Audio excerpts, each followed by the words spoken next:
Any? Maybe they're not back in yet. We've got, all right. We got a few.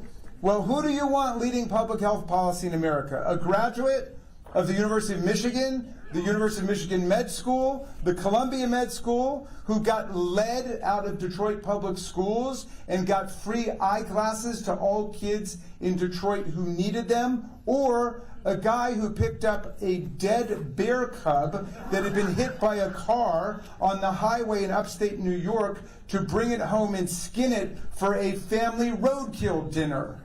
Okay? Do you want a guy who's worked effectively right here in Michigan to immunize the population against all of the killer diseases?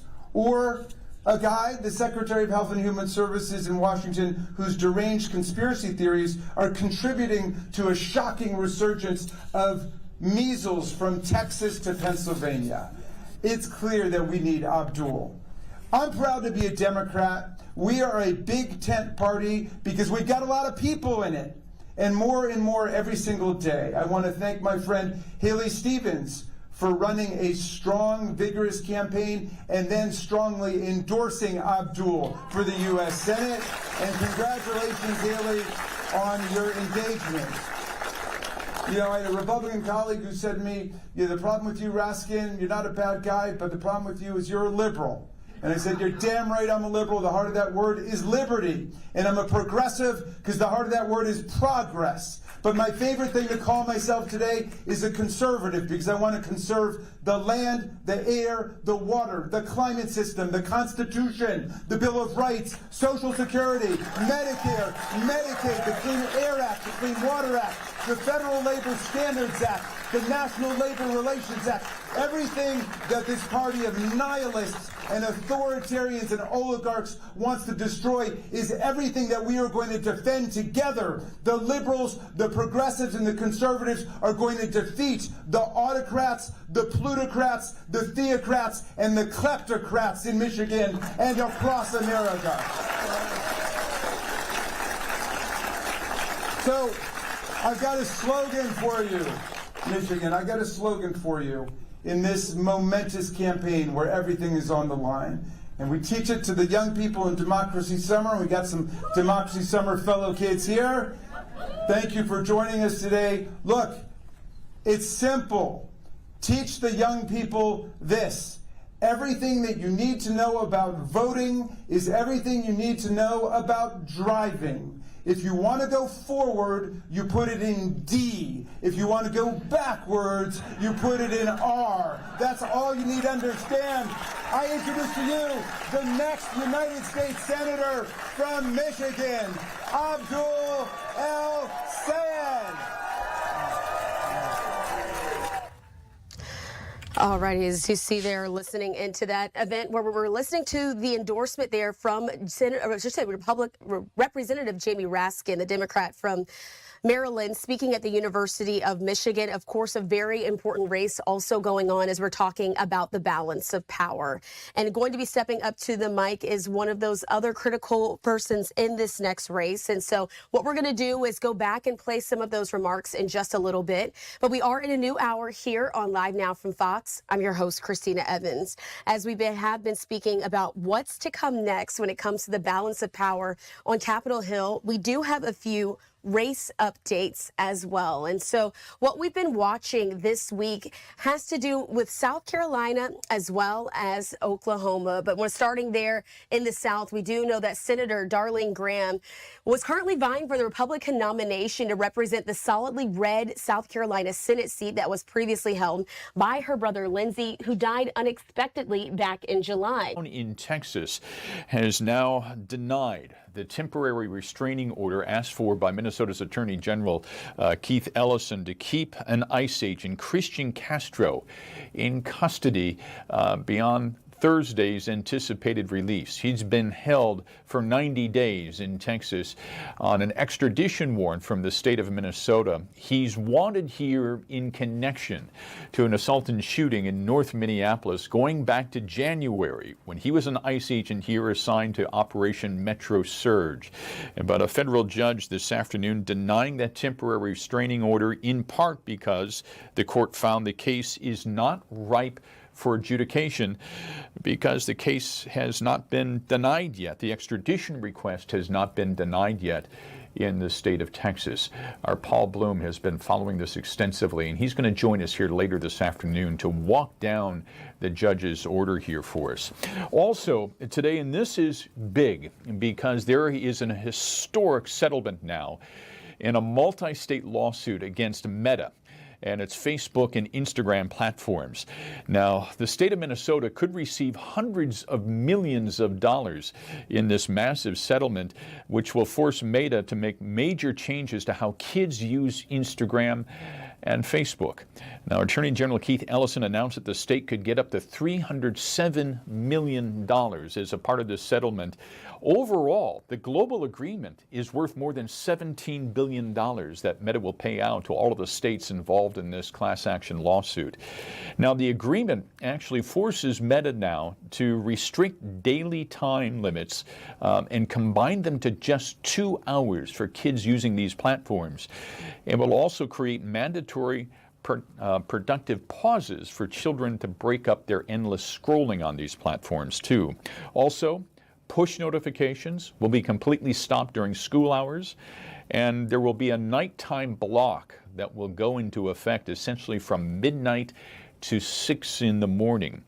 Also, it demands stronger age verification on these application platforms to protect kids from self-harm and bullying content. So, major headline coming out in this Meta settlement here today. We're also following some sentencing today in the Feeding Our Future fraud scheme. There are 2 more men who are being sentenced here today, Abdi Hakim Ali Ahmed and Ahmed Getty. They were both scheduled to be in federal court today for their sentencing. The 2 men were accused of creating a site called ASA Limited, which took roughly $5 million in federal funds that were earmarked for child nutrition programs.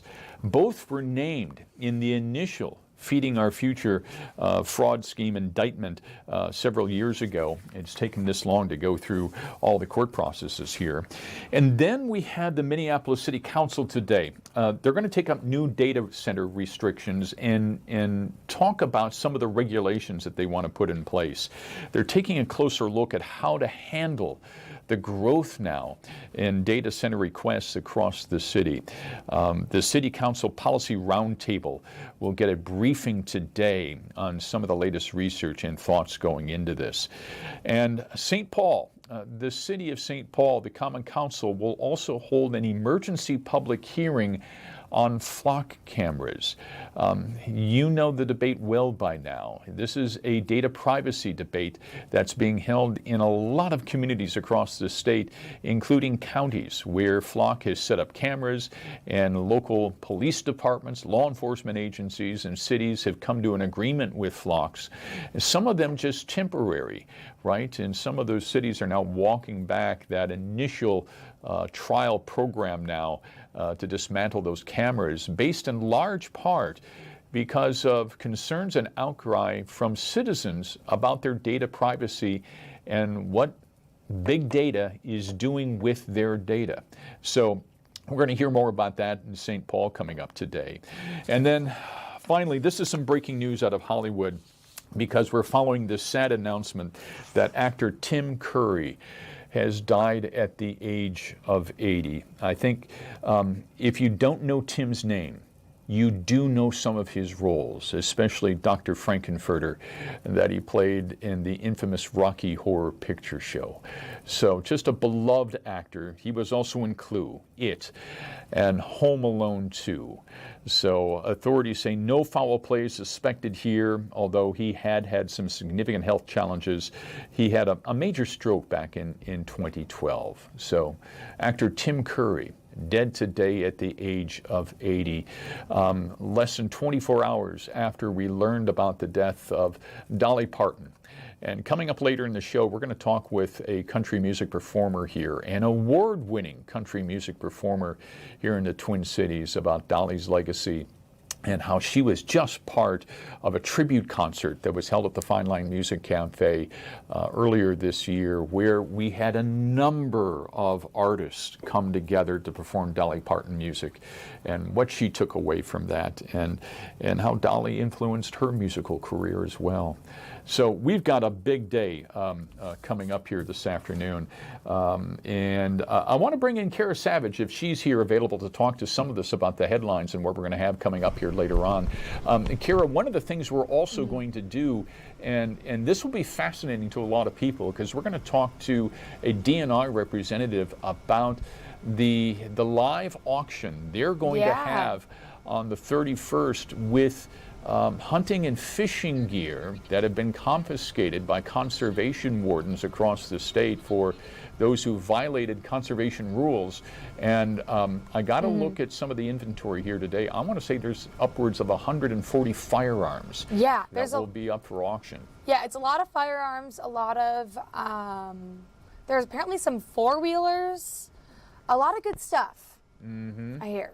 Right. And then we're also going to be talking to, and I hinted at this earlier, we're going to be talking to a researcher from North Dakota State University about what he's been looking into with data centers, particularly in North Dakota. And one of the things I find fascinating, Kara, about his research that we will ask him about is that he's actually discovered that the northern climates, such as North Dakota, Minnesota, are actually better places to put data centers because they tend to use less energy than those centers that are located in the southern United States that require more cooling. So, and a lot of his research focused on a lot of the fears that people have and concerns that people are bringing up and what the actual facts are behind that. So he kind of dove into, like, is the water use actually going to be as bad as people are saying, and more looked at it from that perspective, which is interesting. And this is going to be a fun one, and I'm going to give you all the credit in the world. You found this person, and we've got a little bit of Minnesota history that's going to be on full display at the Minnesota State Fair starting tomorrow. And it's a carnival ride called the Tilt-A-Whirl. You've all been on it. I know you've all ridden on a Tilt-A-Whirl, and you've probably have held your stomach a time or two wondering if you're going to get sick. This was invented 100 years ago by an inventor down in Faribault. This is a Minnesota-grown product, isn't it? Yes, I didn't know this until a few weeks ago. So I thought this was a fun pre-fair segment to do to get everyone a little excited. Maybe people will go on a Tilt-A-Whirl for the first time in many years, or for their first time. Who knows? Right, and this is this is something that I think a lot of parents would love to take their kids on and just say, I rode this as a kid myself, and you are going to go on it now. Oh yeah. Right? Yeah. A lot of fun. We're going to talk with the curator of the Rice County Historical Society, and they've got a wonderful little display set up down there where this ride was invented oh so many years ago. So what else do we got coming up here, Kara? Coming up, we do have the Truth Council, which is live. This is their first public meeting. They are actually getting going right now if we want to go to that. Oh, okay. That sounds like a great idea. Now, what the Truth Council is this is something that Governor Walz set up in the aftermath of Operation Metro Surge. And today marks the very first public meeting of this newly formed council. And this was all established in the wake of not just Metro Surge, but Operation Paris, where state leaders say that those federal operations caused severe disruptions to the state. And one of the primary goals here of this council is to document the harms and abuses that were experienced by Minnesotans. And part of the goal here is they have to report out a final report to the governor and the state legislature yet this fall. Their preliminary report is due by December 1st, and with a later report here by the end of the year. So there you have it. Right now, the council is just gaveling in at the state capitol. Let's join this now live and let you listen in. Pepper sprayed crowds, held observers incommunicado for hours, and followed people home to intimidate them. 2 people were shot and killed for observing and protesting the actions of federal agents Renee Good and Alex Pretty. This violence became a global spectacle. The world watched as the fear generated by those operations reshaped daily life. Public schools in Minneapolis closed for a period. Schools across the state moved to distant learning. Business districts emptied out, and many immigrant families stopped leaving their homes, stopped basic daily activities like buying groceries, going to work, or picking up prescriptions. This was not the Minnesota we recognize, nor was it the America our laws or our Constitution allow. The federal government's actions resulted in a staggering infringement on our values and rights. Fundamental rights enshrined in the Minnesota Constitution and the U.S. Constitution and the Bill of Rights. This includes our right to free speech, which includes the right to observe and record police on public property, the right to assemble, the rights of the press, and of course, the right to protest. This also includes constitutional guarantees of right to counsel, due process, equal protection under the law, and protection from unreasonable search and seizure and from the types of tactics and racial profiling deployed by federal agents. These actions were part of a broader pattern of aggressive and abusive federal immigration enforcement that has been documented in courts across this country. The actions also surfaced the troubling and inhumane treatment of immigrants in detention and deportation processes, and dangerous conditions of confinement here in Minnesota and across the nation. The federal government's actions also undermine the constitutional separation of powers between federal and state authority. Federal overreach added confusion and fear and created a sense of lawlessness that undermined basic norms of governing and the rule of law itself. Agents who swore to uphold the Constitution instead broke laws, agency policy, and the trust of the communities they were meant to serve. As the weeks unfolded, Minnesotans responded with resiliency, creativity, and generosity.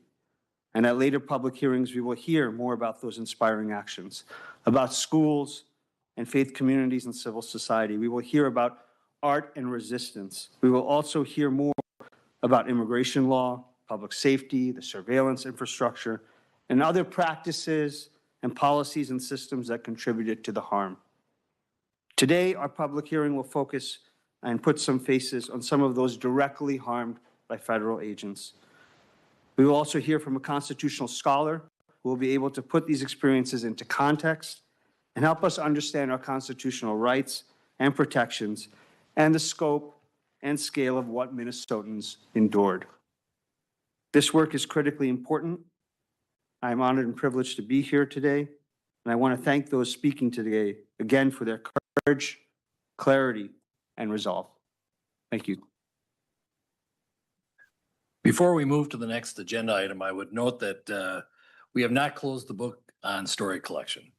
Story collectors, in fact, are on site if there's anybody in the audience who wishes to go to the registration desk, and we will set you up with somebody to collect your story as well. For those of you online, the Minnesota Truth Council website can give you a direction to how to make contact with the Advocates for Human Rights to have your story collected as well. So next on our agenda is a panel on community preparation, which will be moderated by Professor Ponteranza-Costa.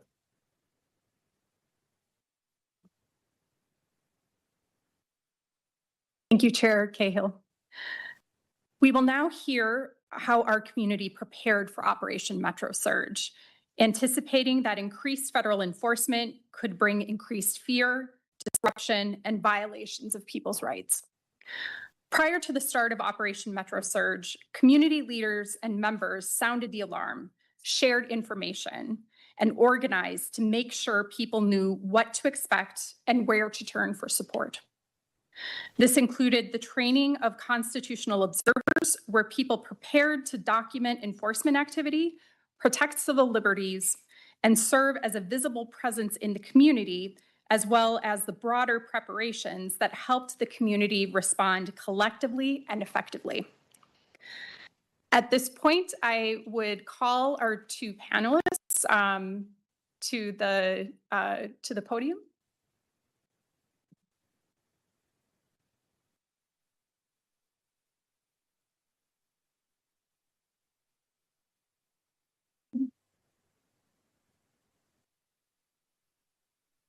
So today we are pleased to be joined by two panelists representing community organizations here in Minnesota. First, Sara Lopez, who is the policy director of Unidos Minnesota, and Imam Yusuf Abdullah, executive director of the Islamic Association of North America and co-founder of the Somali American Leadership Table. At this point, to begin, the council invites our panelists to provide a brief statement, starting with Imam Abdullah.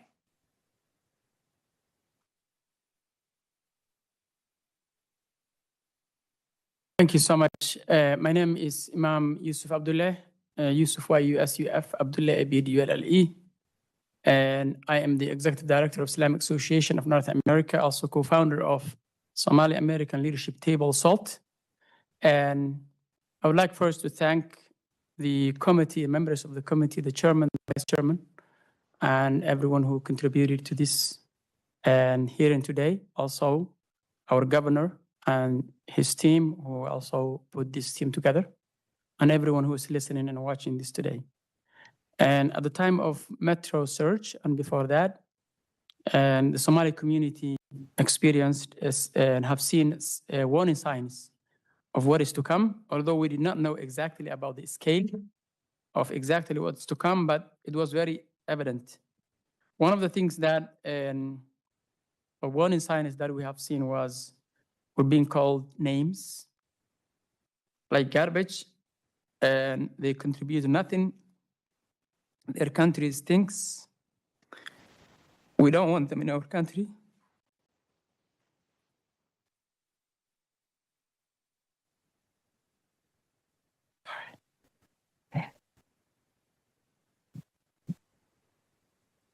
These dehumanization words and basically were followed by attacks on the Somali community, especially in the social media, and where every Somali became a target. I'm sorry.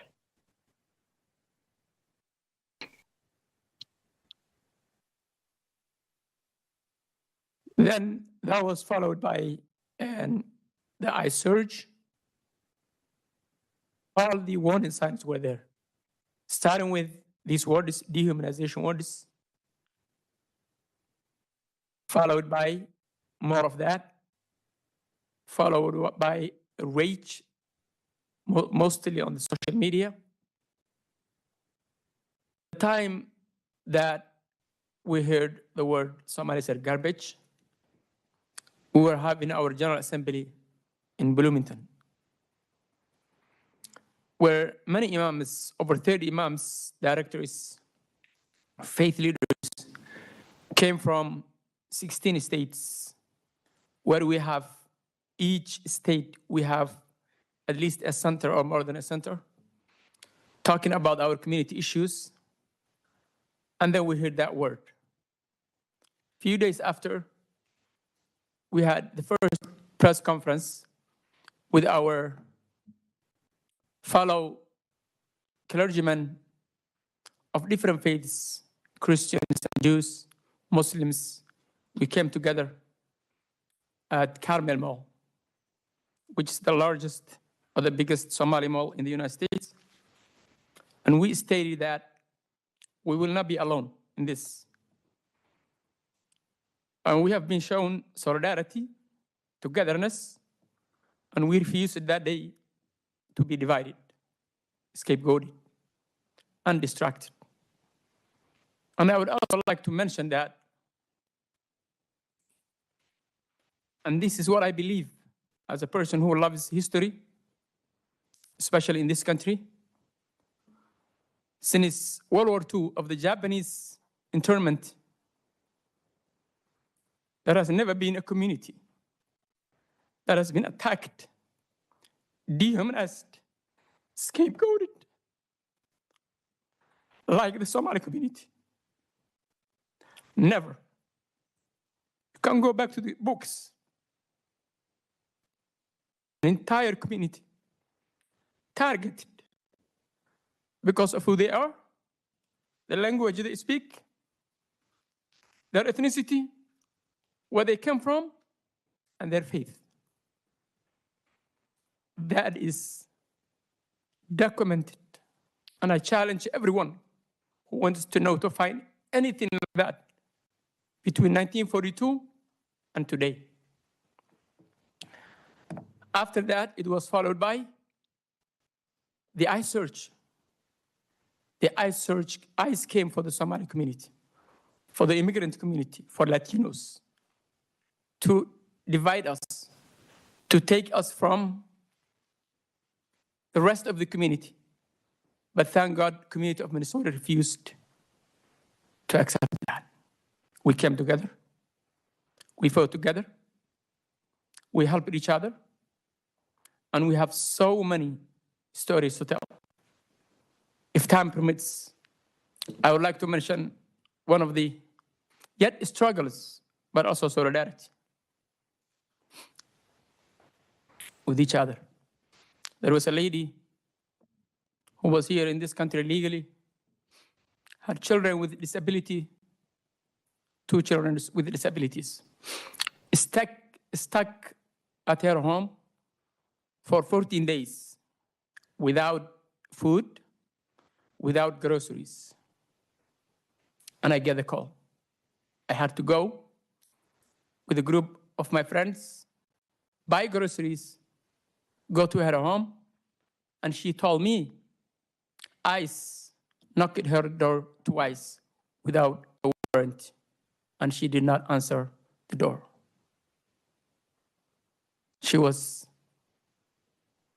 There were tears in her eyes of being happy. This is just one of the stories. Another one, I have met a lady who is here in this country legally as well. She had 2 jobs, and we were having a meeting with one of the cities I don't have to mention. The mayor was with us, the police chief was with us, and she asked me and the chief and the mayor if she can go to work, if it's safe for her to go to work, because she was working at 2 jobs and she could not go. None of us could have said it is safe, go out and work. These are the stories and many other stories that we would like to share with you today. Thank you. My name is Sarah Lopez. I'm Policy Director at Unidos Minnesota, home to the Monarca Rapid Response Network. Thank you for the opportunity to speak today. Long before Operation Metro Surge was announced, we could feel the winds shifting, and we knew things were going to get bad as soon as Trump won office during the 2024 election. In addition to the harmful rhetoric, the first material sign was the Laken-Riley Act. This was the first bill President Trump signed into law in January 25, and it mandated federal detention of certain non-citizens who were arrested or charged with certain crimes. No conviction, no bond hearing, and detention can continue even if the charges are dropped.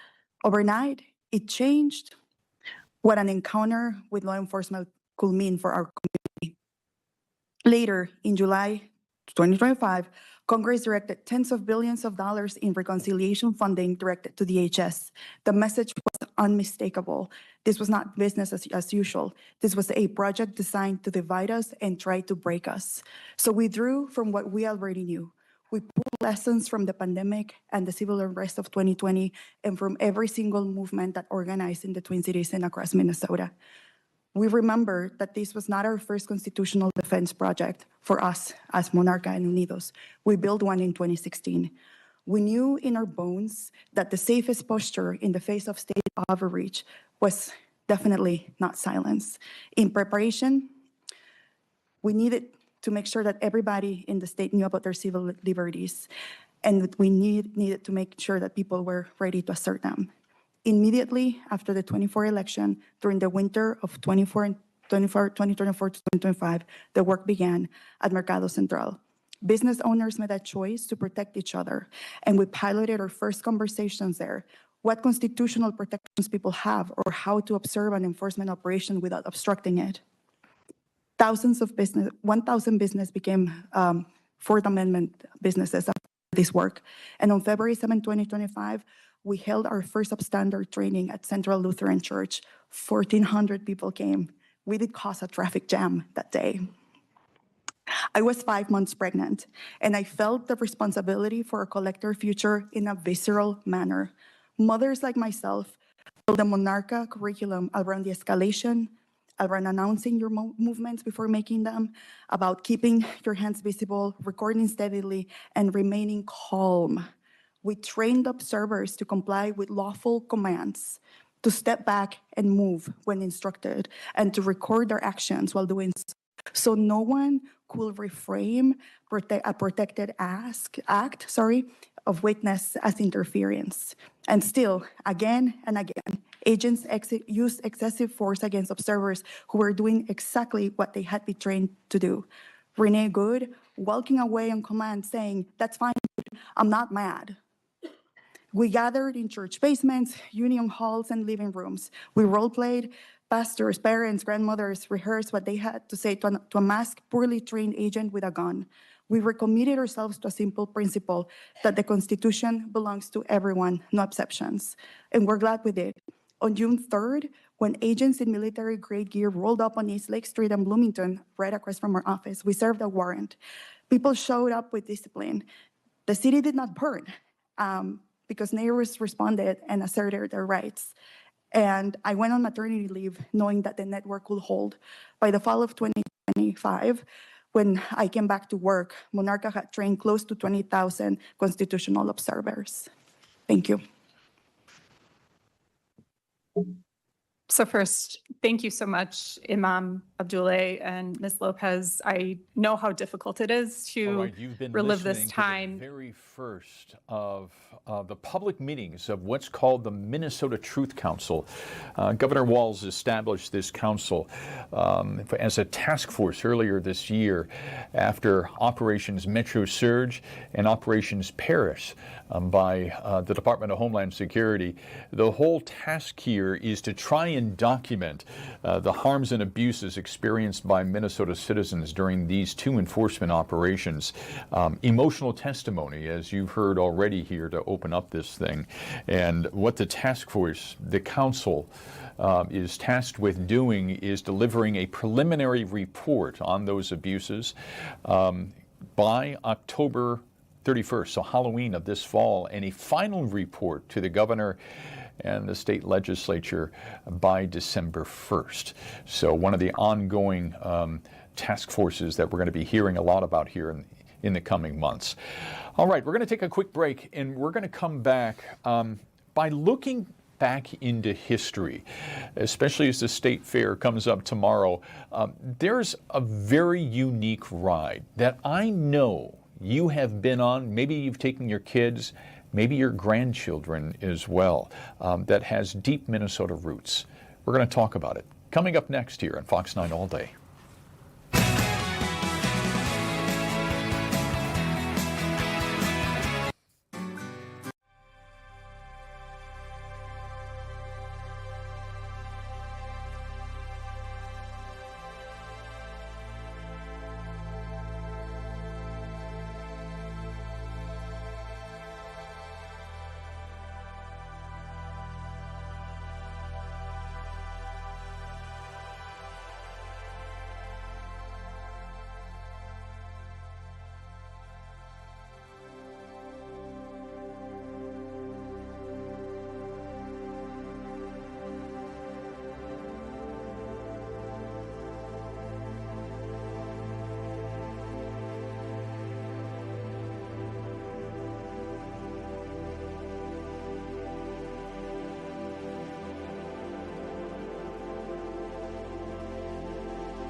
Okay, if you grew up going to county fairs here in the upper Midwest, or maybe one of our great state fairs down in Iowa or over in Wisconsin, and of course here in Minnesota, you probably distinctly know the feeling of spinning, of tilting, of going sideways, of maybe grabbing your stomach, wondering if you're going to get sick. Of course, we're talking about the experience of being on the good old Tilt-A-Whirl. Well, that wonderful little carnival ride is celebrating its 100th anniversary. Built back in 1926, first designed there in a sketchbook of a guy named Herbert Sellner. Herbert was from Faribault. This is a Minnesota product through and through. So joining us now to talk more about the 100th anniversary of the Tilt-A-Whirl is Jenna Nelson. And Jenna is a curator with the Rice County Historical Society.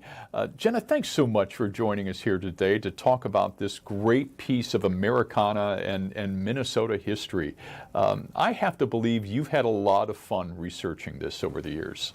Yes, I absolutely have. And hi, and thank you so much for having me. How about we start with Herbert Sellner? Who was this guy?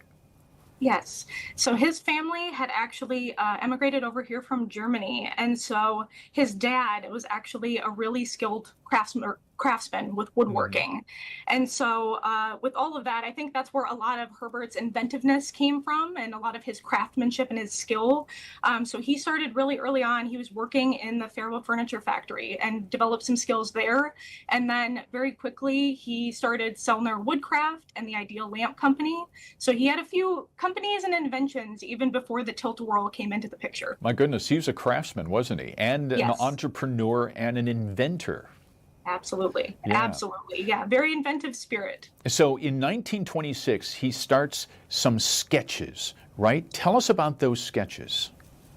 Yes. So in researching some things for an upcoming exhibit that we're doing on Sellner manufacturing, I actually found that we have copies of his very early daybooks, basically, that he was sketching out how he was doing all of the things for the Tilt-A-Whirl, who he was talking to. So as early as January of 1926, we see him coming up with the idea for the Tilt-A-Whirl, and he's actually calling it the Tilt-A-Lator at that time. Thank goodness he changed the name, right? Yes, yeah, that was the working title with it at the time. But yeah, so we see that as early as January, and we found in our records that that comes from some conversations that he had had with his brother Martin. He had started a water ride that was a water merry-go-round, and that unfortunately didn't take off. It was destroyed in a storm. And so his brother Martin had said, why don't you make that a land-based ride? And so that's sort of where that idea behind having a kind of flatter Ferris wheel on the ground had come from. So when you did your research and you looked at these sketches and maybe some of the notes that he had at the time, what was Herb trying to do? Was he trying to make all of us as dizzy as possible? That does seem the way of things a little bit. A lot of his early water rides that he had created were a bit of a thrill ride. He had a water toboggan ride that took off very quickly and was being sold internationally even. And so with that, it was a very tall water slide for the time. And so I can only imagine that he was coming at it on how can we safely have people spin around as fast as possible. Now, one of the geniuses of this ride is that no two rides are alike. Depending upon the weight of the person in this ride and how they're moving, I mean, my goodness, it's never going to be the same no matter how many times you ride it. This was really kind of a physics masterpiece that he built along the way. Was so much of that intentional? Or was it kind of trial and error as he was building this and designing it? It's a good question. From what I can tell from looking at the patents and his notes, it looks like he had pretty early designs that had been kept how we see the Tilt-A-Whirl today. He had actually submitted 2 patents. The original one kept the same design, but the second one, there's some notes in there to mention we should probably make this a little bit safer. So there was some safety features that he had added in. But past that, the original design seemed to stay the same, even from the first concepts that he had set up in a neighbor's backyard. That kind of maintained. He may have cut down on the car amount. I think there was talk of like a 9-car ride rather than 7 at the time. But other than that, the features that we see with the centrifugal force all kind of maintain the same through his inventive process. So Jenna, if there's 2 patents on this, how many more design changes have there been over the years? It looks like, from what we can see from the patents, there was the initial one that had been filed from 1926, and then he filed a separate one a couple of years later. It looks like it was mainly adding like a platform stepping feature in between so that folks were safely able to get on and off the ride. And then it was also adding some features that were better for the amusement parks. So it was able to be folded up a lot faster, and it was able to be transported more safely. I get it. Now, is this essentially the same ride today that will go on at the Minnesota State Fair starting tomorrow as it was 100 years ago? Almost. The initial prototype that Herb had put together was actually entirely made of wood. So we have obviously more steel, probably things that are a little bit safer that we use today. But yeah, many of the tilt-a-whirl cars and the ride itself, a lot of them from different amusement park folks that I've talked to that still have tilt-a-whirls, the parts get replaced over time. But overall, the design and a lot of the system still maintains, which is amazing after 100 years. Right. Well, and he was a woodworker, so and he had several wood manufacturing businesses. So it just makes sense that he would have made this out of wood at the time, and it was readily available resource, right, and cheaper than probably metal was at the time. Exactly. Yeah, absolutely. We do see him making some deals with some local companies that were here at the time in terms of the casting the wheels that were put later on to amend that metal part. That was the first part to come in. But past that, yeah, it was the availability of the material that they had at the time. So was it mostly made, were these rides mostly made in Faribault or in Rice County? Yes, they were. So I think all told, there's been about 1,000 that have been sold. And we still have the Selner manufacturing plant in town here today. It's on Fowler Street, which is amazing. You can still see in the storage yard that they have some of the merry-go-rounds, the Dizzy Dragons. Those are still there.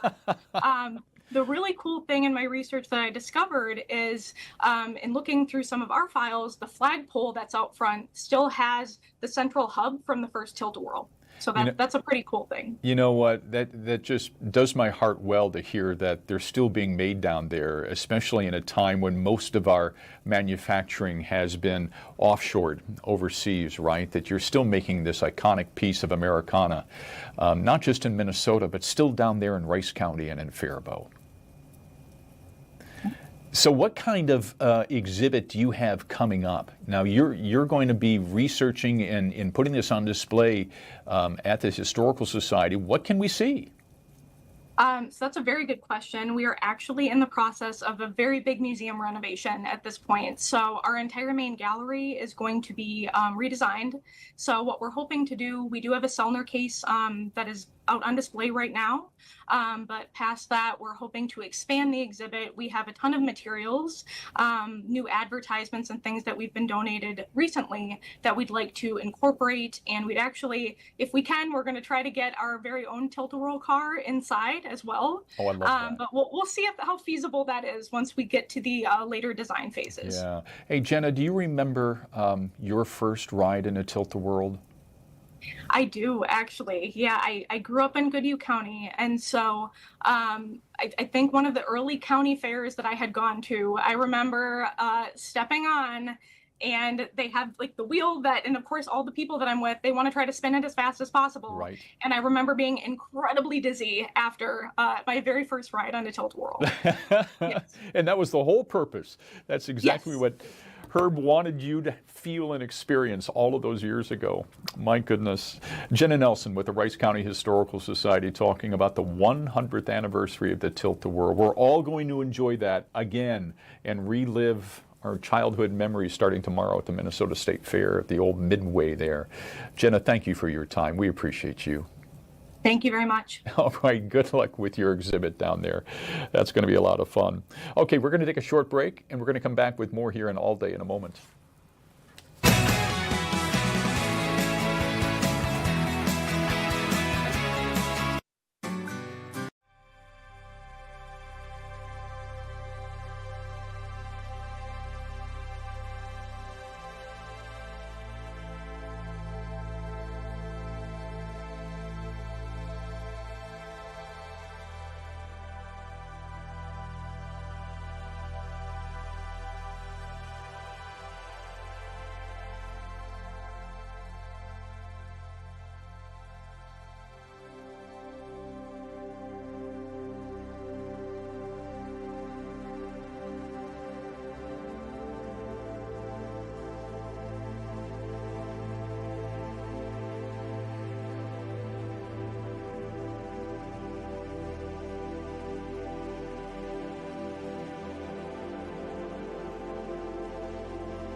All right, welcome back. I want to talk about artificial intelligence here because it's really kind of driving some of the biggest technological advancements and boom now since the early days of the internet. But the physical brains of these AI power tools, such as ChatGPT and Claude and Gemini, they've got to live someplace. And increasingly, we see some of the big AI companies trying to source these brain centers, if you will, here in the upper Midwest. But along with that, there's been concerns, questions, and sometimes even outcry from many communities here, wondering about the energy costs, the cost to the environment. Will this drain our electric grid and drive up our power costs? So joining us now to talk more about this is Dr. Bob Mayo. He's a researcher with the North Dakota State University Challey Institute for Global Innovation and Growth. And Bob just wrote a new study called AI Data Centers, What North Dakota Needs to Know. And this was all to help communities understand what they were signing up for. So, Dr. Mayo, thank you for joining us here. Deeply appreciate you. Thank you for inviting me. You know, let's talk about the need for space here. Why is there such a massive rush to build these data centers right now? And separately, why is the upper Midwest so attractive? The technology of artificial intelligence is growing rapidly. Mm-hmm. That's an understatement. And as you said, these huge pieces of essentially software have to have a computer to run on. And by that, I mean thousands and thousands of computers stuffed into many different buildings. Mm-hmm. It is the hardware brains of these amazing new systems. And the upper Midwest is a good location for them for a couple of reasons. Number one, they need to be cooled. Like your laptop, it gets warm. Right. You put 20,000 computers in a building, the heat is going to be a problem. If you're in the upper Midwest, where for a good piece of the year you can just essentially open a door, to cool it, that saves on cooling costs. Also, there is land available that's not right in the center of a town. And third, there is energy here. We have abundant natural gas, and the very largest data centers, they produce their own electricity on site. Some use nuclear. Microsoft just signed a contract to reopen one of the undamaged reactors at 3 Mile Island just to power their data center. Mm-hmm. Many more use natural gas, which we have in abundance. So it makes a good match. And Doctor, I think what you're saying here is that it's a challenge here in the Upper Midwest to source a lot of businesses, because a lot of businesses, especially manufacturing, don't want to source here because of a lack of a transportation network or energy resources or talent. But the climate plays a huge role in this too, because it can be expensive to build up here, climate-wise. But in this case, climate is working towards the advantage of trying to source these centers here. Absolutely. Cooling is one of the major costs of running a data center. And again, you can open a window for free. You cannot do that in Dallas, where there are many other data centers. And Doctor, your research so far has divided these centers into two basic categories, from small to medium versus hyperscale. Describe that to us and what the differences are. Okay, most of the data centers that exist now get their electricity by plugging into the local grid. Mm-hmm. The largest data centers that are now under construction, and more are coming, the ones that, as you said, run Grok, ChatGPT, Claude, those need so much electricity that there is no local electric grid in the world that could support them. So they have to generate their own electricity on site. They have their own turbines, or in the case of Microsoft, their own nuclear reactor. And those do not plug into the local grid. Mm-hmm. So the issues surrounding what will it do to our electric rates doesn't apply. Now, you have kind of found, surprisingly, that if the planning is done correctly, that these centers can actually lower regional electric rates by using what you call stranded electricity. Explain that to us. Okay, in this area, especially, there are a lot of wind farms. Mm-hmm. But if you're producing that electricity to such a degree that the local grid can't transmit it anywhere, the electricity is wasted. It's called stranded power. Mm-hmm. An example is Applied Digital at their facility in Ellendale, North Dakota, deliberately placed it where there was a huge amount of stranded power. Now, instead of that electricity going to waste, they're buying it. So there's revenue going to the local economy. And by doing it that way, making the system more efficient, they actually drove local rates down by about $5 million in 2023, and by larger amounts in the years that followed. So, Bob, let's also talk about more on the cooling aspect here, because part of the fear from a lot of communities has been the draw on water tables to use water to act as a coolant mechanism here. You've already used the metaphor of just being able to open up the door here because of our climate, especially in the wintertime, to cool the servers that are in operation inside these plants. But let's talk about the water aspect. How big of a concern is that here in the Upper Midwest? It's important to understand that for all of these questions, the answer is fundamentally, it depends on how the system is built. There are three primary ways, other than opening a door, to cool a data center. There's an older technology, more popular in very hot areas, evaporative cooling.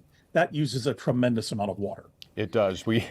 I'm very familiar with that. I used to live in New Mexico, and that's how we cooled our homes in New Mexico, was with evaporative cooling, what we all called swamp coolers. I know those. I tried one. But the newer technologies, and the ones that would be more logical to use in this area, there's air cooling, Microsoft has used that in one of their large facilities in Goodyear, Arizona. They were required to, as a condition of the permit. Water is scarce there. And obviously, if you're using air cooling, you don't need any water at all. The next is closed loop water cooling, where the facility is cooled with water, but it's only the system's filled one time, and then the water just circulates around, like the radiator in your car. So it isn't consuming a significant amount of water. Again, looking at Applied Digital in Ellendale, that very large facility uses closed loop cooling and uses less water than your average family home. So assuming those technologies, and that's an assumption, it will not draw significant water from agriculture or other local needs. Bob, from your research that you've seen so far, is the technology in building these plants, is it getting better? And is it evolving, maybe not as fast as AI itself, because that's just going at a breakneck speed right now, but is it evolving to the point where it can alleviate many of the local concerns about building these massive data plants to sustain the need for AI? The technology of the construction changing over time, I have not looked at. I've looked at what options exist now and the impact those options will have on communities if they make this choice or that choice. There are enough different types of technologies that if a data center is planned correctly in a way that meets the needs of the local community, it can be very beneficial and provide tax revenue, pay for infrastructure upgrades, roads, schools, without harming the local community. But that's if it is planned well. Data centers can be very good neighbors. They can also be bad neighbors. It depends on how they're planned, and that's what I'm trying to help communities do, understand what good questions they could ask to make sure they end up with a good neighbor. Bob, there's as you know, there's just been so much public outcry on this, depending upon the community now, and it's led to a lot of communities, and we're seeing this across the Twin Cities now, where city councils and county boards are wanting to put in place moratoriums on construction so they can study this issue just a little bit more and consult with experts and researchers like you to make sure that they're asking the right questions before they take the next steps. And then there are other communities who are just banning it altogether, the construction of these data centers. You have written that that basically if you ban them outright, it guarantees no problems, but also guarantees that there are no benefits either. So what I hear you saying loud and clear is you have to go in with a plan and you really have to think this through. Absolutely, absolutely. If you make sure the data center is located a decent distance away from homes, they do make a little noise with their cooling fans. Put them a half a mile away from homes, noise won't be a problem. Use a low consumption cooling system. Doesn't take your water away. Make sure that either they're generating their own electricity or they're using stranded wind power or funding the necessary upgrades to the grid so that they don't drive up electricity rates. If you ask those core questions, you're likely to end up with a good neighbor. And one other, the fourth question I wrote that I think is by far the most important. Ask, is the company engaging with the local community? Again, I keep going back to the example of Applied Digital in Ellendale. Before they put the first shovel in the ground, they held public town halls where they told the local community what they would like to do, answered their questions, and they listened. that's the first step in making sure that this economic development can happen in a way that is compatible with the needs of the community and is on net beneficial rather than unpleasant. Bob, I think you just got at the heart of some of the pushback that we've seen here in Minnesota, and that is many communities are complaining about a lack of transparency in that these data companies are coming in asking for non-disclosure agreements with the governing bodies, and the public doesn't have a chance to really learn about what's happening, who they're dealing with, and what kind of building is actually going to arise after all of the decisions are made. Is that some of the same friction that you're seeing as well? I want to be clear. I'm not advocating for or against any particular policy, including whether NDAs should or should not be used in any given situation. I just want to make the point that the lessons that I've seen of different developments are that the ones that end up being welcomed by the community years down the road are the ones that were transparent, respectful, and listened. Yeah. And you can't do that if you're not willing to talk to people. Bob, here's another issue, and that is the workforce too.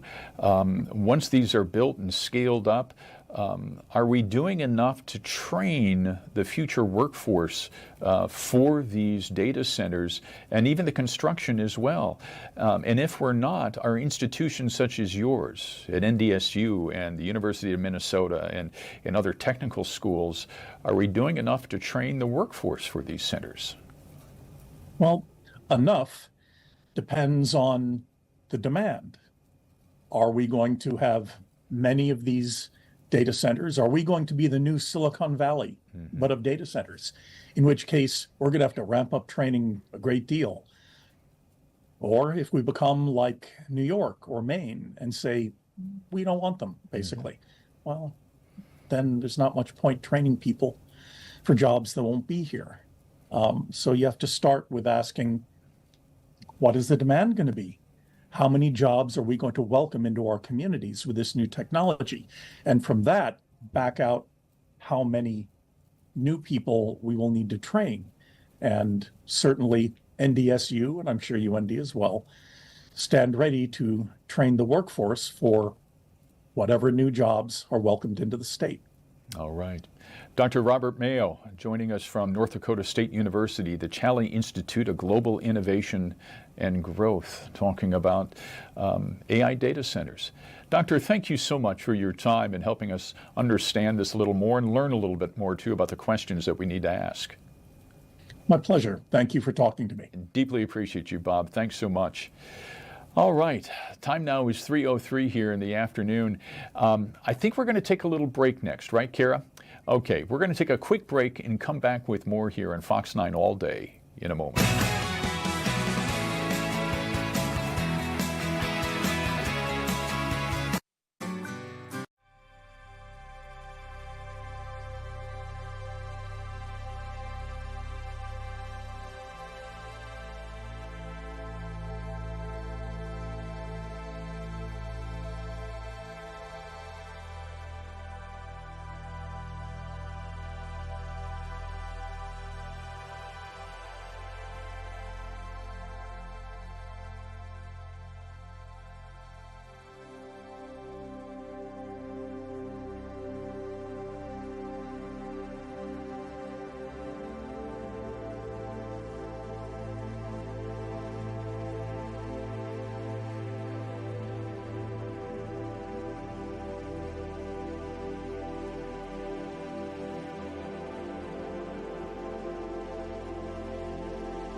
my goodness. Wow. We've been inside all day long, Erica Mrazek and myself, and we were just talking. I said, Erica, what's it going on outside? I haven't been outside since 8:30 this morning because I've been here in the studios getting ready for all day here today and our shows later on tonight. It turned out to be a pretty nice day from what I understand. Yeah, from what I was looking at, it's pretty nice. I should have gone outside, Yeah, but we need a window back here, right? Yeah. So Yeah, or like a skylight or something. Deep inside the Twin Cities Broadcast Center here today. Yeah, or even if we can open up the roof here just a little bit. Get some air in. It would be great. But it's drier outside today. It is. Yesterday was a little bit humid, also cloudy and stormy. But today we're behind that weather system, so the air is coming from the northwest, which means it's a touch not as warm. I wouldn't say cooler because it's still warm outside. But dew points are lower, so it's more comfortable outside, and there's some more sunshine. So passing clouds, but right? Yeah, right. Overall more mild. And this is the string we're going to keep going here for at least tomorrow and Friday as we open up the State Fair. Yes, it is perfect weather for the start of the State Fair. I feel like you couldn't ask for any better. So I'm guessing we're going to have big crowds coming up tomorrow, right? Oh yeah, and Friday too, I bet. And you haven't, this is going to be Erica's very first year at the Minnesota State Fair. And I know your list is long because we've all been telling you about things you have to do starting tomorrow when you get there. Yes, I was telling my mom about it, and I was like, I need to see a cow. And then I told her that like they're looking for photos of flashbacks like from old state fairs. And she's like, oh, I have a picture of you with a cow at a state fair. I'm like, but that's not Minnesota, so it doesn't really count. No. We still want to see it. I told her to send it to me whenever she has time to find it. We still want to see it. Well, I'll take you into the dairy barn. Okay. I would love to take you there. I'm the grandson of a dairy farmer. So, cool. yes, I have to go every year, and I always take my daughters with me because we always want to see the cows that Grandpa had. You know, of course, he had the Holsteins because that's where your production comes from. But he always had at least two jerseys in the herd, a couple of jerseys in the herd, because if you do that, they produce higher butterfat milk. And the more butterfat you have in your milk, the higher your milk check is, right?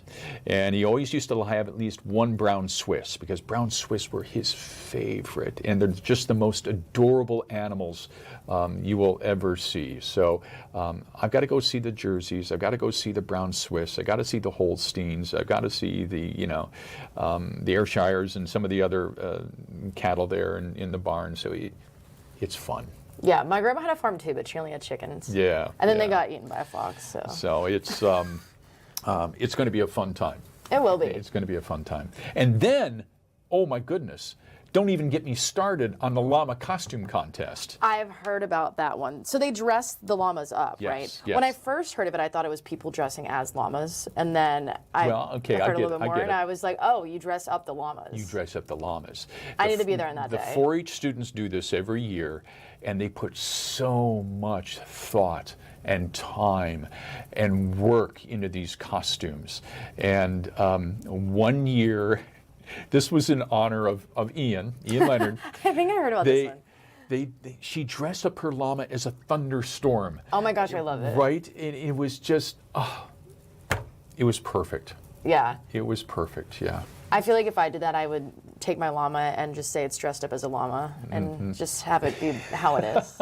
Maybe that's the lazy way, the easy way out. Well, the creativity is amazing, and you're going to love it. So as we look ahead into the forecast, what about this weekend? 'Cause I'm thinking Friday night is when you were talking last night that we may have some more shower activity, but it's going to be mostly overnight, right? Right. So we're clear for today, tomorrow, Friday. But then Friday night into early Saturday morning, there could be a couple showers, rumbles of thunder. And then again, Saturday night into Sunday morning. And then again, Sunday night and Monday morning. So it's not really during the daytime. They're kind of going to be sporadic, mostly in the second half of the day, overnight. But so if you're trying to plan your weekend activities, especially when you want to go to the fair, I think I hear you saying that the mornings and daytime are the best. Mm-hmm, they are. And then also a couple graphics. Yeah, please, show them to us. So at the moment, low pressure towards the east. And that is what brought the showers and storms yesterday. But now that's well off into Michigan, Indiana, and other areas towards the east. So quiet day here, northwest wind. That's why your dew points are lower. And the wind's going to stay from the north and the west for Thursday and Friday. So it's going to be pretty mild for about the next 2 days. So literally a perfect start to the state fair. Today, temperatures at the moment, some 80s, lots of 70s, currently 80 in the Twin Cities metro with the high of 81 in the state. That's for Red Wing and for Morris. And overnight tonight, expect lows to make their way into even the 50s for some. So there's the northwest wind, a little bit breezy at times, some wind gusts of about 25, 20 miles an hour. But overall, pleasant day. So gorgeous day to get outside. I think I'll try to get outside on my dinner break since I didn't do that this morning. But sunny start to the state fair. Thursday, mostly clear with sunscreen. Friday, pretty nice as well. But then, yes, as we were saying earlier, Friday night to Saturday morning, and then at other times throughout the weekend, chance for some showers. But it's not a washout, though, so you don't need to completely pick a different day that you want to go to the state fair, but just know that there is the chance for a couple showers at times. All right.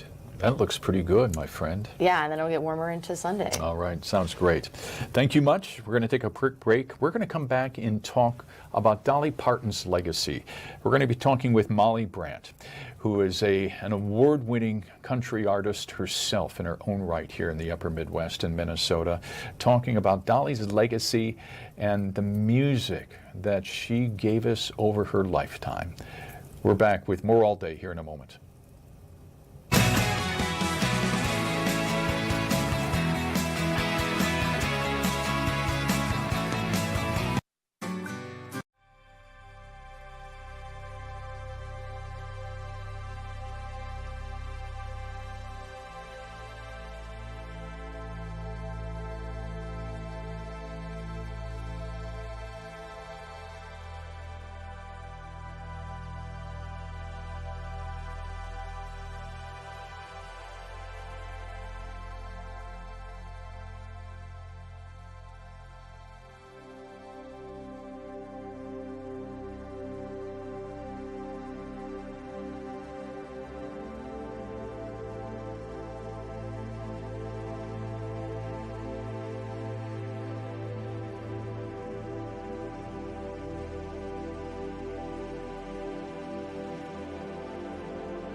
Welcome back. You know, the music world is mourning the loss of Dolly Parton, a true music icon. She left us yesterday at the age of 80. She was more than just a superstar. She was a trailblazer who paved the way for so many women artists, not just in country music, but in multiple genres of music.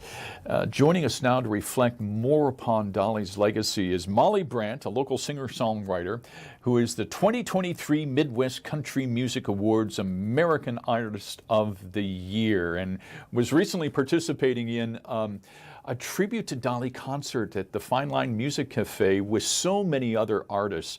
We're so happy to have you here, Molly. Thank you for spending a little bit of your afternoon with us. Of course, I feel honored to be here. My goodness, you know, I think yesterday afternoon for me was kind of one of those moments of everyone remembering where they were. And we've had a couple of those over the years, especially with artists. I think everyone of a certain generation knows where they were and what they were doing when Elvis died. There's another generation that knows where they were and what they were doing when they heard about the passing of Michael Jackson. And I sense yesterday was another one of those moments. So I have to ask, how did you find out about Dolly's passing, and was that a monumental moment for you too? I was sitting on my porch scrolling on TikTok, as one does, and it popped up, Dolly has died, and I had to go Google it to make sure, and I was just shocked. And we've been dreading this day forever. Went to go find my partner, Eric. Well, he's now my husband. We just got married. And Congratulations.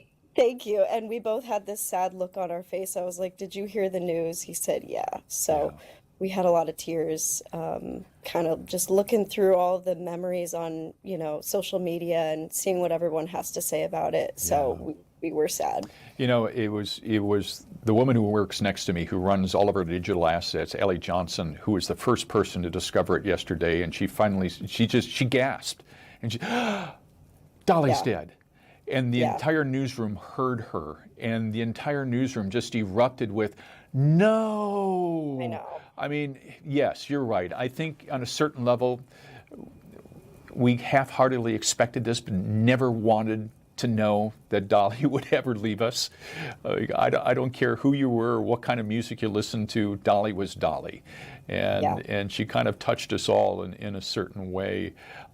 You were part of a wonderful tribute concert earlier this winter at the Fine Line with a lot of artists.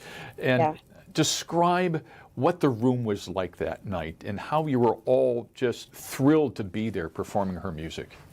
It was a really special night. It was in the thick of winter. The Twin Cities were going through a rough time, and we were sort of trying to decide whether we wanted to do the show. And I was just like, "Guys, I think we have to do this. People need to feel some joy and be together." And it was at the Fine Line, and just a full room of really happy people who were just the healing power of Dolly was with us in that moment. And it was we've done it every year for several years. So, but this one was especially special for us, and it was just good to be with the community. Mm-hmm.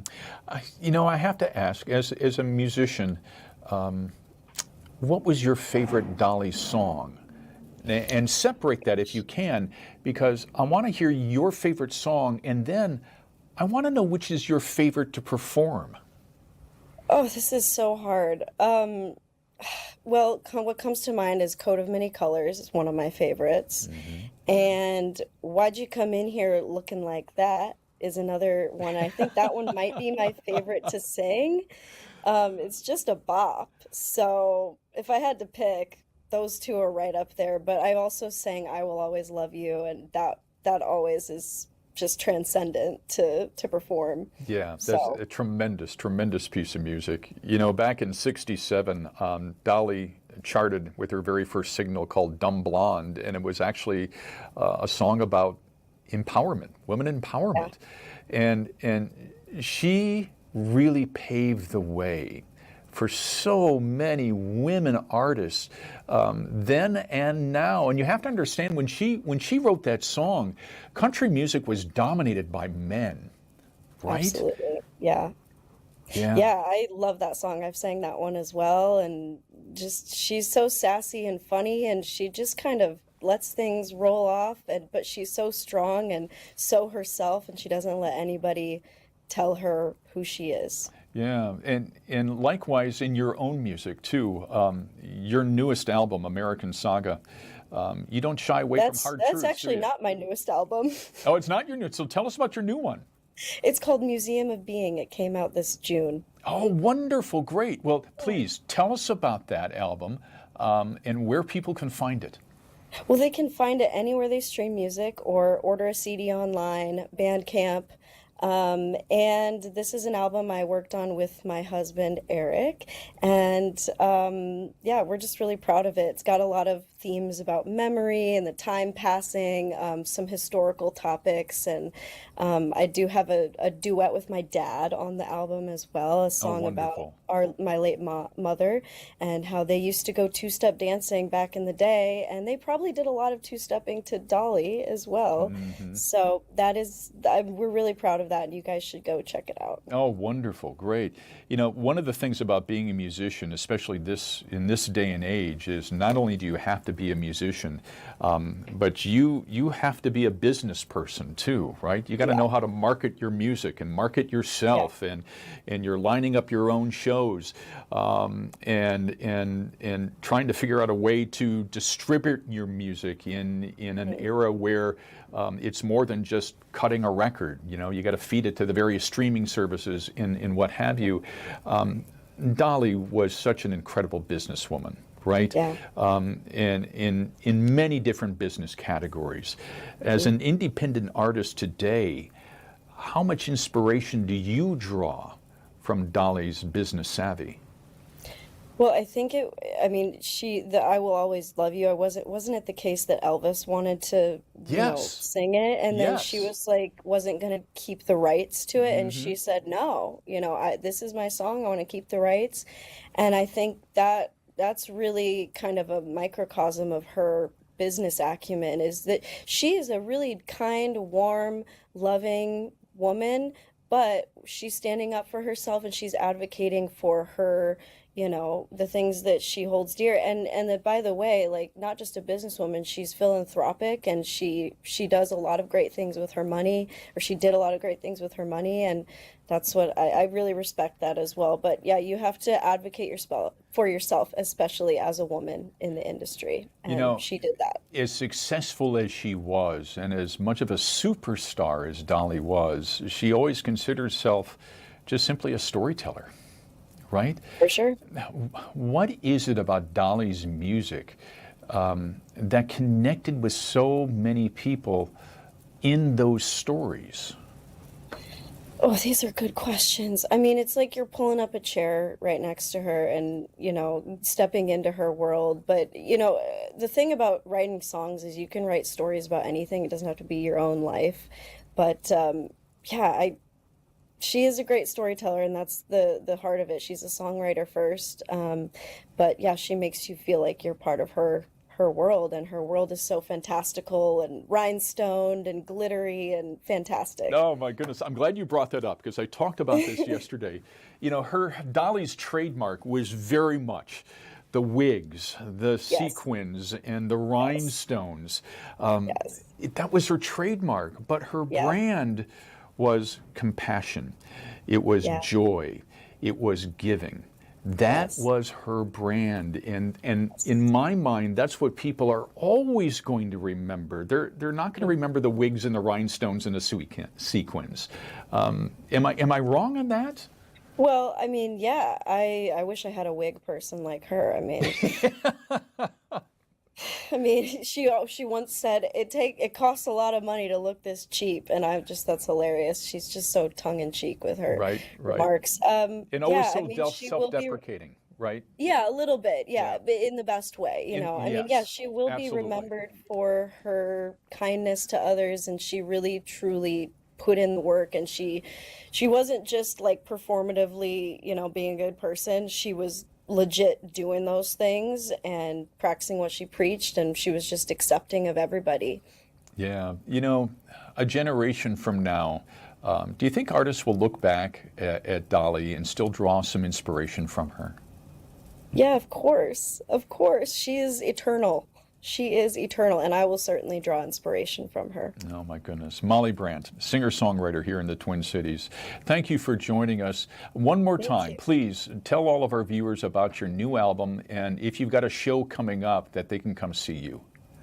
Okay, my new album, it's called Museum of Being. You can find it anywhere you get your music. If not, just go to mollybrandt.com. The show that I'm doing 2 shows this Saturday. I'm playing with my partner Eric, a duo show at Crooners. And then after that, I'm doing a Shania Twain tribute show with the same folks who do all the Dolly tribute shows, and that's going to happen at the Turf Club in St. Paul. Oh my goodness. Hey, and if you've never been to Crooners, and I'm talking to all of you streaming us this afternoon, head up to Crooners. Go see Molly Brandt this weekend. It'll be a great show.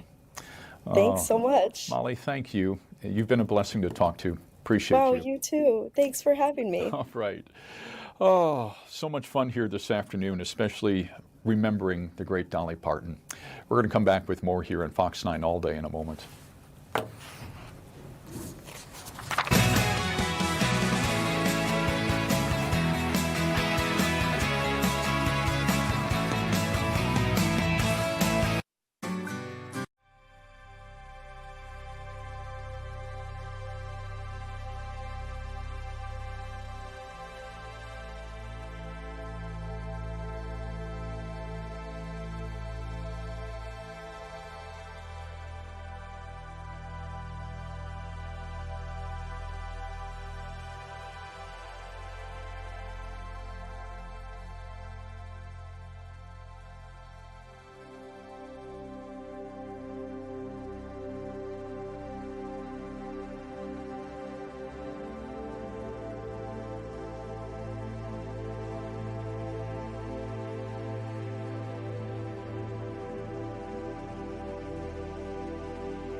All right, you're watching Fox 9 All Day here on a Wednesday afternoon. My name is Tim Blotz. Our next conversation is going to take us into the woods and water a little bit, because we all know that here in Minnesota and elsewhere, but especially in this state, there are rules to pay attention to when you're in the woods hunting or out in the water fishing. And if you don't abide by those rules, not only can you possibly get a fine, but you can also lose your gear. Coming up this week, the Minnesota Department of Natural Resources is going to auction off some of the confiscated gear that they've collected recently in an online auction that's going to take place on August 31st. I believe that's coming up on Monday. So joining us now on All Day to talk more about this auction is Aaron Curry with the Minnesota DNR. Aaron, thanks for joining us here. Yeah, thanks for having me. So tell us more about the auction, because I got to look at some of the items here this afternoon. It's pretty extensive. Walk us through it. Yeah, there's actually this year there is quite a few different things and quite a variety of stuff. There's a lot of rifles, a lot of hand bows, and more crossbows than I think we've ever seen. A lot of shotguns, and then we also have. This year was kind of an odd year. We had a lot of ice shelters and things abandoned on different lakes and different boat accesses and stuff in the spring. And so we actually have a TV on the auction this year that we've never had before. My goodness. I think I looked at the list, and you've got somewhere like up to 140 different firearms and dozens of bows. What happens? What kind of infraction do you have to make in order to surrender your firearm like that? For the firearm specifically, it's generally an infraction that relates to the illegal taking of an animal, whether it be deer, pheasants, grouse, or something like that. In order for us to actually confiscate it and it wind up on this auction, the subject would have to be convicted of that offense. All the appeal processes and stuff would have to have gone through, and the conviction maintained. And then at that point, the statutes allow us to confiscate and forfeit those items. Now, Aaron, have you been collecting this current pool of auction items for what, the last year? Or does it go back further than that? We usually hold an auction every other year, so it's usually about 1.5 to 2 years worth. This year, for whatever reason, was a lot more than what we usually get. But yeah, it usually takes about every other year is when we have enough to warrant an auction. Aaron, you mentioned that you've even got fish shanties. My goodness, how many? There's a couple this year. Usually they're portable ones that people forget or they get snowed in. And oh, okay. Froze down on the ice, and a lot of times they're pretty much destroyed by the time we can get them out of the ice. But this year we actually had a couple that were still decent shape and were selling, and one of them was actually chock full of stuff that they had left as well.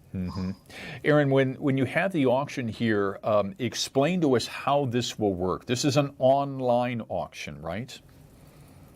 Yeah, that's correct. So I believe Friday is the viewing day, so you can actually go to Hiller Auction Service, look at the items, you can look at the firearms and the different things that you might want to bid on. And then it's an online auction where you register as a bidder through their website and you can bid. It's kind of almost like eBay. You just bid, and then starting on, I believe it's Monday afternoon at 5 o'clock, every minute one item will close until they run out of items, then the auction is closed. And then 2 days after that, or the pickup days, where you actually go to Hiller and you make the transaction. If you purchase a firearm, you'll have to do the firearms transfer right there at the auction house before you can take it with you. I'm glad you brought that up, because it's not as simple as receiving the firearm. If you're the winning bid, you have to go through all of the background checks before that firearm is transferred to you. Can you explain that to us, please? Yeah, so if you're purchasing a handgun or certain styles of rifles, you have to have what's called a permit to purchase or a permit to carry.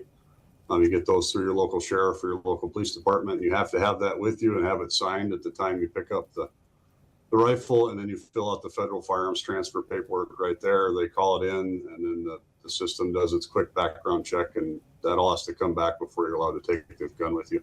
And Aaron, I'm not a firearm owner, so I'm going to ask perhaps a naive question here, but does the same principles apply to the crossbows as well? No, the crossbows and bows are different. You can just purchase those. They don't have the background check system for those. And that's what I suspected, but I wanted to ask anyhow. Let's talk about the money, the revenues that you raise from this. Does that go back into conservation programs? Yeah, so every dime that we raise on the auction, obviously minus what the auction house gets, goes back into the general game and fish fund, which is used for wildlife management throughout the state. And when you've had these in the past, how many bids have you had? How much money has the state been able to raise from this? The last 3 auctions we've had have all been online, and every one of those has been over $200,000. I believe the one we had in 24 was almost $250,000, almost $300,000 in total. And for the sportsman who's seeing this right now and has an interest in maybe checking this out or producing some bids here, what's the best advice do you have for him as to navigating the system? The best is to get on the Hiller Auction Service website, do it early, get registered as a bidder. Once the catalog is out, it's usually out a couple days prior to the auction. You can kind of look through and see what you're interested in. And then I would absolutely recommend, if you're able, to go into the viewing day and looking at it in person. Pictures don't always do things justice. Sometimes they make them look better than what they are. Yeah. So if you're really interested in an item, I would encourage you to go take a look at it. If you're looking for a deal, sometimes they can be had, but sometimes they can be even more expensive than if you go to a retail store to buy them. Right. And for those viewers wondering where Hiller is, it's Hiller Auction, Hiller. I was on their website earlier today, and Hiller has the bid for a number of public auctions from a number of different municipalities, and the DNR auction, I think, is like the second or third from the top as you scroll down. So it's pretty easy to find you there. Yeah, you can also go to our website under the Enforcement Division page, and we have a link to the auction site from there as well. All right, sounds good. Aaron Kari from the Minnesota Department of Natural Resources. Thanks so much for joining us to talk about the auction that you've got coming up this weekend. All right, thanks for having me. All right, you bet. You take care now. You know, as we head to break, how about we give you a live look at the DNR fish camera at the Minnesota State Fair. They just installed all of the fish into the fish pond yesterday, and they've got almost every species that's native to Minnesota waters there. Look at that beautiful garfish. Just wonderful. And the big, I can't tell if that's a largemouth or smallmouth bass right in front of us right now, but so much to see out there. You can just pacify the hours out there at the fair just by looking down into the fish pond. And it all opens tomorrow, bright and early at 7 o'clock at the Minnesota State Fairgrounds. You're watching Fox 9 all day on Fox Local. We're coming back with more here in a moment.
All right, welcome back to Fox 9 All Day. We've got a lot of news that's been happening today and a lot of breaking news too. Within the last hour, a federal judge down in Texas has given his order on the extradition of Christian Carlos. Now, he is the ICE agent who's been wanted here in Minnesota to face charges for assault from Operation Metro Surge back in January when he was accused of shooting a man in North Minneapolis.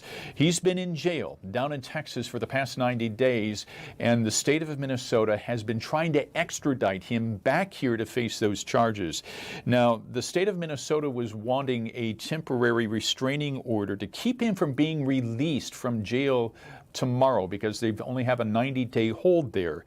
And the federal judge within the past hour has denied that temporary restraining order in part because the court did not find that this case was ripe for adjudication because Texas has not yet denied the extradition request.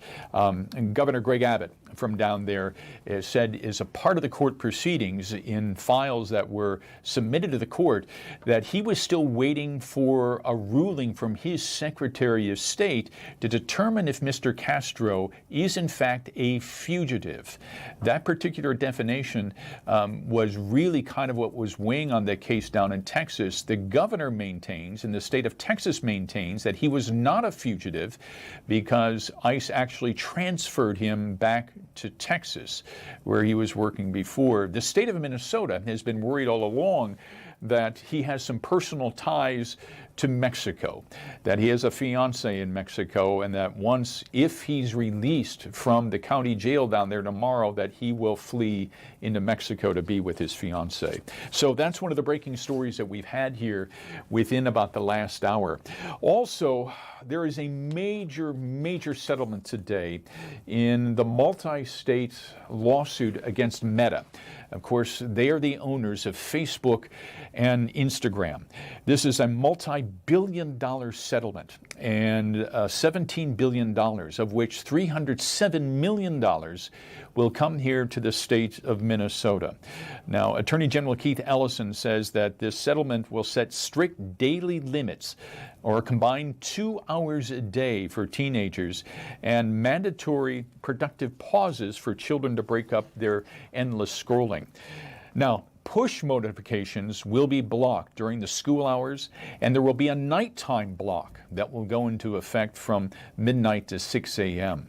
Attorney General Ellison spoke on this earlier today. Let's go to a portion of that news conference if we can.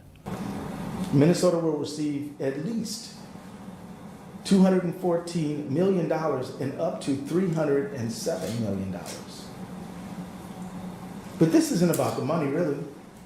More importantly, is what we won for our kids. And now let me tell you about these much needed changes and how Meta's platforms will engage our kids.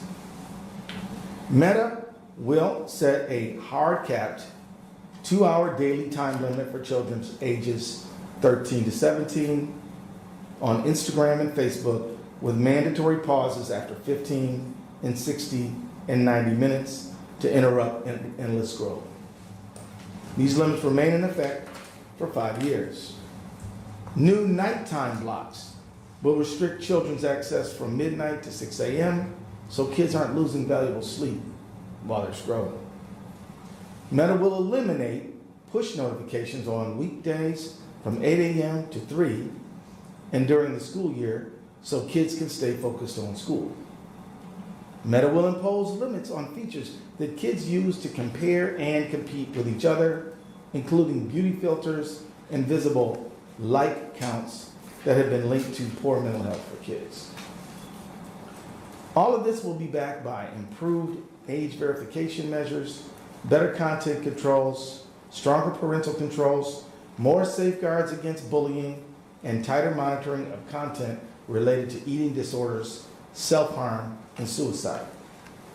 With the help of an independent auditor, our coalition of AGs will be regularly assessing these features to make sure they're rolling out on time and they're working as they should. Many of the provisions in this settlement align with the recommendations coming out of our reporting on emerging technology that the legislature asked us to put together a short time ago. We learned what needed to be done, and we got it done. And that's Attorney General Keith Ellison from earlier today talking about the settlement in the Meta lawsuit with more restrictions that will be coming now for young users of the platforms Facebook and Instagram. We apologize about that audio there today. I wish it was a little bit stronger. I even struggled to hear it a little bit, so our apologies on that. Also making headlines today, we have 2 men who are going to be in federal court from the Feeding Our Future fraud scheme, Abdirakam Ali Ahmed and Ahmed Getty. They were both scheduled to be sentenced today by federal judge Nancy Brazel. These 2 men are accused of creating a business which took roughly $5 million in fraudulent federal child nutrition funds. They were both named in the original Feeding Our Future lawsuit scheme that came out a couple of years ago, and they're being sentenced today. Also, the Minneapolis City Council is going to be considering, one of their committees is going to be taking up a roundtable discussions on new data center regulations. Earlier on All Day here, we were talking with a researcher from NDSU about what he's learned about how certain centers here in the upper Midwest, actually this may be a more advantageous location to put them because of our climate up here. They use less energy and draw less energy to cool their processors inside. The city has previously enacted, Minneapolis that is, has enacted a pause on new data center development, and as they kind of hammered out more guidelines on how they should regulate data centers in the city of Minneapolis. And then there's the city of St. Paul. The city council is having an emergency public hearing this afternoon on flock cameras. There's a member of the St. Paul City Council that wants to ban them from the city. And then you've got the tension from the county sheriff, Bob Fletcher, who's very much in favor of them. Bob, as many of you know, is very much a law and order sheriff, and he sees extreme value in keeping at least the cameras in Ramsey County turned on. Because he sees the law enforcement value in having that data and those cameras to help them track people that they want to track down. And then finally this is breaking out of Hollywood this afternoon. Our second icon has died now in the past 24 hours. Actor Tim Curry. For those of you who don't know the name, you know the characters, especially Dr. Frankenfurter from the Rocky Horror Picture Show. Tim Curry also appeared in Clue, It, Home Alone 2. When my daughter found out about it this afternoon, she texted me within about the past half hour saying, no, not Tim Curry 2. Of course, we're also talking about Dolly Parton, who we lost yesterday at the age of 80. Tim Curry, too, also 80 years old. Authorities say no foul play is suspected here, although Tim has been recovering since 2012 from a pretty severe stroke that he suffered at the time. So actor Tim Curry dead at the age of 80. I want to bring in our producer, Kara Savage, here, because one of the things that we've been doing all day on All Day is we've been asking our viewers to submit their pictures of the state fair or any state fair, county fair that they've been to, some of their favorite memories over the years, especially old-time pictures that they might have. Yeah. And we've gotten some gems in here We've so got a far lot. today, Yeah, we've got a lot. I'll bring them up right now. I think Cody Matz had one. Oh, look at this! So, this is Emmy.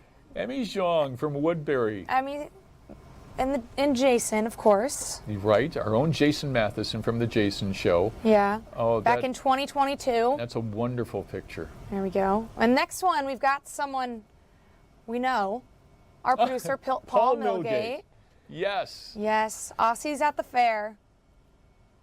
Oh, with all of the friends. Yes. Yeah, good time. Love it. Good time. I don't know if this was, I bet this was followed up with some turkey to go. It's Paul's go-to. Oh, that's me. Get out. That is me in 2014. No. Yep, yeah. That's me, my dad, and my sister at the fair. It was pouring rain that day, so we found you found a little bit of shelter. We found some shelter in this is kind of by the north end. Yeah. One of the what's it called? Hunting shelters or hunting, you know? Yeah, so we waited that out. And this is before the north end, they really started that development project. Right, yes. About this time there, and it is now so full up there. Yeah. They've taken advantage of all of that real estate up there. Oh, yeah. With the whole intention of developing the north end to draw more people up there so that there wasn't as much congestion, shall we say? Yes, in the heart of the fairgrounds to kind of spread out the crowds a little bit. And I love the north end. I love the north end. That's where Giggles is. That's where Lumberjack Show is. The hangar, they've always got good stuff down there. Yep, the hangar was such a great development Oh, up yeah. there. There's music in there. You've got great food and just a lot of different Yes. selections of Minnesota beers. Yes. And yeah, it's a good place to hang out. Yes, love that side of the fair. And the All right. reason why they call it the hangar is because they actually used to have an airplane hangar up there once upon a time. Oh, Yes. that's awesome. Good to know. That's Fun the fact. kind of the genesis of that name. Fun fact, here we go. Jane submitted her back in 2018. Enjoying some cotton candy. Yum. Love it.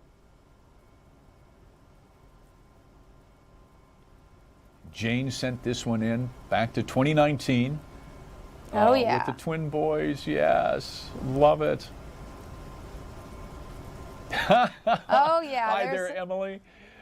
Oh, Love it. yeah, at the Fox 9 stage, in our bleachers, in between shows. Great place to sit and eat some food. Especially from the corner. Oh, why did that come up again? Because we needed to see Oh, more I have of you, another Karen. one. I have a second one. I also submitted this one. This is my mom, my grandpa, and my sister. In 2002, I was not alive. Oh, wow. Look at that. Yeah. Yeah. There you right go. At the dairy barn. Oh, yeah. With the Holsteins there in the background and the foreground. Oh, yeah. Just wonderful. Love it. And I should have submitted some of my own. The earliest picture I was able to find was back in 2015 of Karen Scullin and myself at the fair and on the Fox 9 stage. So that's 11 years ago already. And I don't know what Karen, it must be something in the water.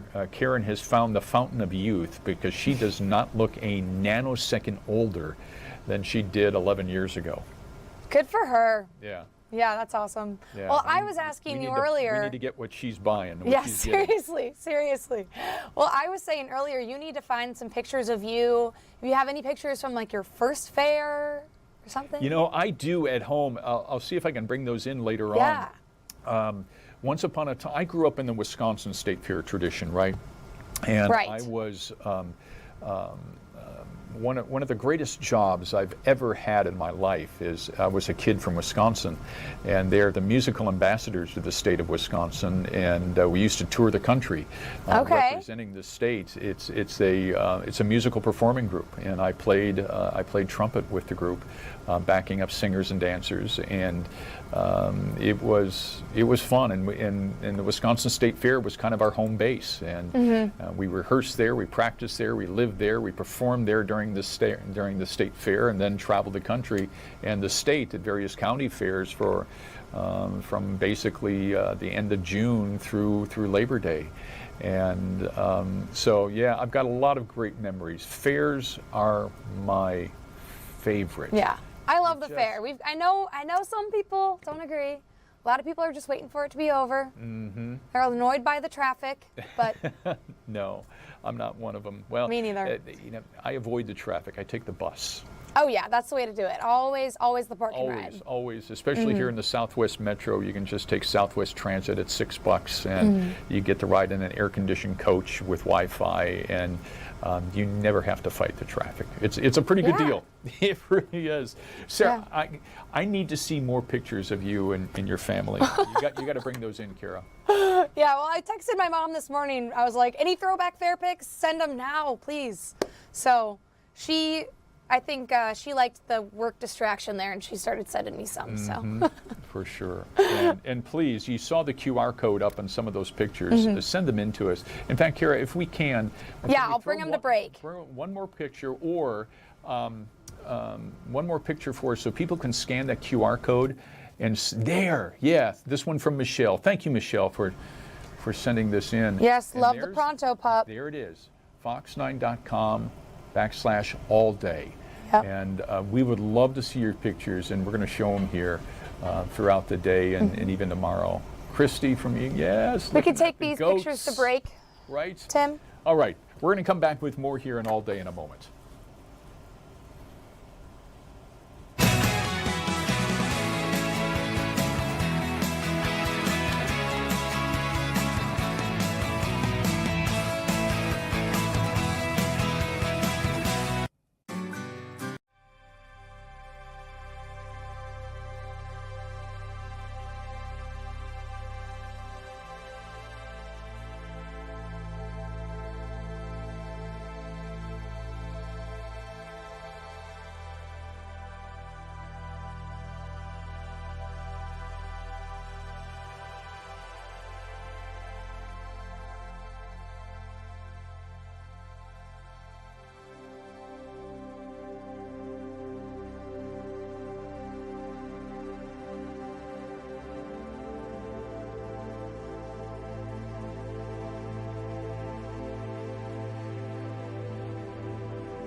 So much happening here today and all day, and we're glad that you could be here to share it with us.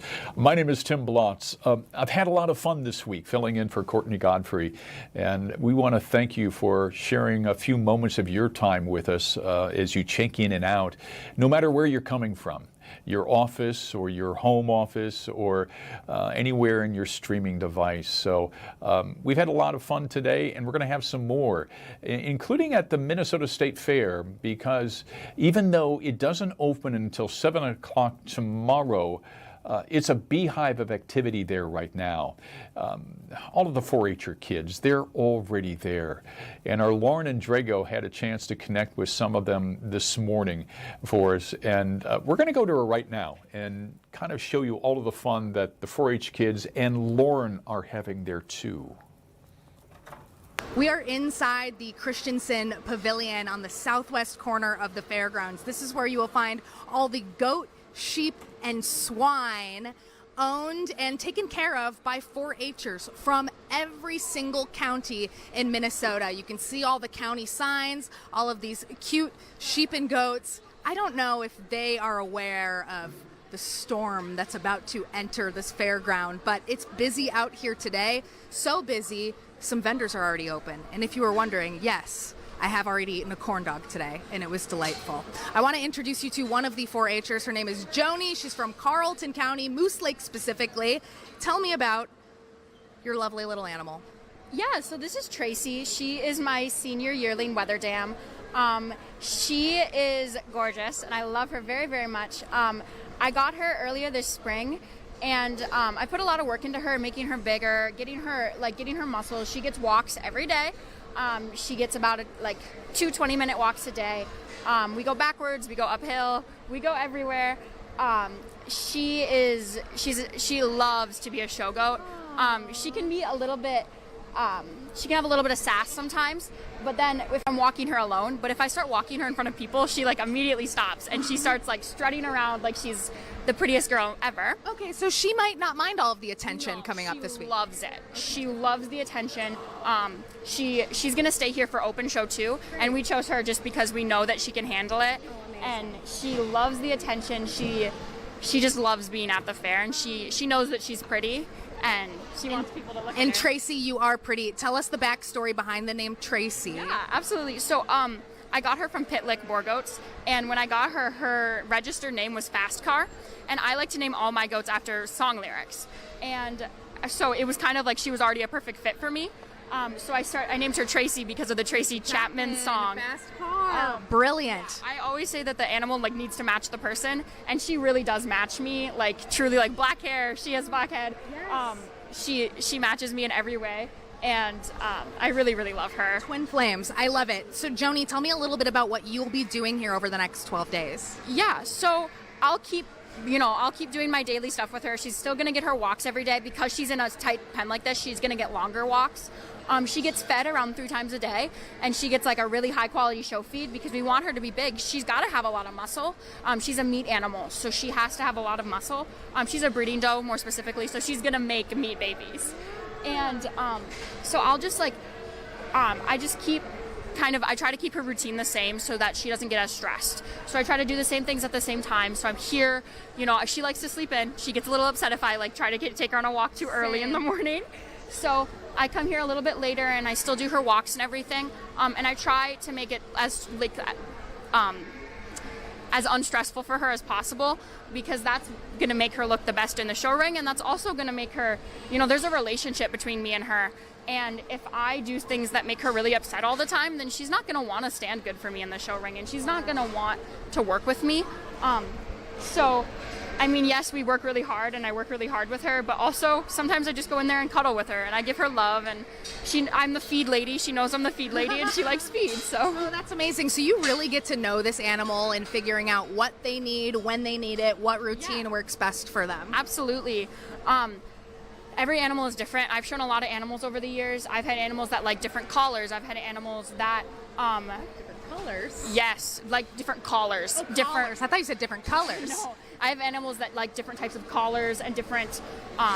There are some animals that just can't handle all of the fitting that I will do with her before show. There are some animals that just don't want to do that, and it's part of being a good showman is understanding what your animal can and cannot handle, and understanding what, if an animal is upset, they're not going to look as good in the show ring as if they're calm and cool and collected. And so even though, it's a showmanship thing to do all the fitting, I have animals that I won't do that because I just know that they don't like it. Yeah. And I don't want to, I wouldn't want to stand there on the stand for an hour getting stuff done to me that I wouldn't like. So I try to understand, I try to treat them like they are people, just because I have so much love for her and I've spent so much time with her that I really do respect her and she respects me. Oh, I love that. Joni, thank you so much. Thank you for telling us a little bit about Tracy. Tracy, best of luck this week. Stay relaxed, girl. You're so chill. Thank you, Joni. Now I want to introduce you to Jennifer. She runs all things 4-H with the University of Minnesota Extension. It's so fun seeing some of the preparation work that's going on here from all of these bright kids. Can you tell me about some of the fun activities that people will be able to watch and participate in over the next 12 days? Well, of course, we have the 5 days now, which is all livestock. So I'm glad you had a chance to see some of that. But over in the 4-H building, which is right along Snelling, we have a lot of activities happening as well. So in total, we have 5,000 4-Hers who are here, and I know. And many of them spend the night, and we have actually room for 700 to sleep every night upstairs in that 4-H building. Oh my goodness. It's incredible. But some of the activities that the kids do, in addition to doing their judging, like where they get to meet a judge and talk about their projects and share their learning as well as their leadership, we also have activities for them to do while they're in the 4-H building. So one of them is you can always watch the Arts In performance, and that is a 20-minute performance. It's on stage, it's performing arts at its best, but it's young people. Many of them have never really had a shot at doing it before, so this is their opportunity to get into the arts. And so it's held every day at the fair multiple times, and it's in the 4-H building. We also have something that I absolutely love, and it's fairly new. It's called Project Talks, and it's like a talk show style experience where older teens will be interviewing younger participants in the 4-H program, and they'll be doing a talk show on a stage in the 4-H building about their projects. And seriously, it's like mini dissertations. Each one of these projects, these kids are so into it. It's amazing. I believe it. These kids are so bright. They're so ambitious. And when I ask all of them, what are you going to do next? They all have big goals for what's next. So it's going to be really satisfying every year to meet these kids and see what they're doing. Absolutely. We call it Beyond Ready. Yes. All of our 4-Hers, they are beyond ready. They are ready. I mean, they're in the moment. They're actually focusing and enjoying on what they're doing right now, but they're also thinking about their futures and taking their 4-H seriously and their education and connecting it to their future, whatever that next step might be. Awesome. Jennifer, thank you so much. Good luck. Have fun this week. The action's starting right now. You can feel the State Fair energy. Again, we're less than 24 hours from day one. This is the Christensen Pavilion, one of many buildings holding livestock. You can walk gate by gate, talk to these 4-Hers, ask them questions about their animals, and all of this viewing is completely free. We'll send it back to you. It's so much fun out there. And by the way, in case you're wanting to know, and I recognize we have a lot of you connecting to the stream here who are from the Twin Cities area, and you're thinking, I've overheard of 4-H, but what does 4-H stand for? Well, head, heart, hands, and health. So there you go. And I want to emphasize what Lauren was talking about too, especially when you go to the animal barns. Talk with those kids. They're really proud of the animals that they've brought in, and they will talk your arm off about their animal and how they've raised it and what they're hoping for and how it did in their show and when their next show is coming up. It's going to be a lot of fun. Yeah, the animals are so cute. I know. They remind me of little dogs, but they're not dogs, though. A lot bigger. Yeah. Some of them a lot bigger. All right. Erica Morazic joins us to talk about your weather forecast, because we're really kind of setting this up to be very nice heading into the fair tomorrow. We are. The first 2 days, they're going to be beautiful. There's sunny skies, high temperatures in the 80s, but the humidity's low, so it's warm and not humid, which is nice for Thursday, Friday. And then I have a couple graphics if we want to get those up that'll just show what's happening today and right now. There's an area of low pressure that's towards the east, and behind that, wind from the northwest. So that's why temperatures have dropped a few degrees from yesterday, and that's why the dew points are lower. And that's also why it's a little bit breezy. So overall, pretty pleasant day, a little bit cloudy at times, just passing clouds. And then for Thursday, Friday, beautiful sunshine. But then by late Friday, so for places west, that'll be Friday evening. For areas in the central part of the state and east, more like Friday night, there's a chance for a couple isolated showers and rumbles of thunder. It's not going to be a washout. They're just going to be around certain pockets. And then that could linger into parts of Saturday morning. Then again, Saturday night to Sunday morning, there's a chance for a few showers. And then again, Sunday night to Monday morning. So the bottom line is, the headline here is, if you're trying to plan your weekend, especially to go to the fair, middays and afternoons are going to be great. Yes, and late mornings should be pretty okay too. And yeah, we'll take the graphics. But yeah, not a washout, so you don't need to cancel your plans for the weekend. But just know if you're going to be out late or up early in the morning, there could be some wet weather. So there's the setup. Northwest wind today, keeping it really pleasant. No rain showers. Towards the east, there's some showers in parts of Wisconsin and in Michigan. And that's from the system that brought us our storms yesterday.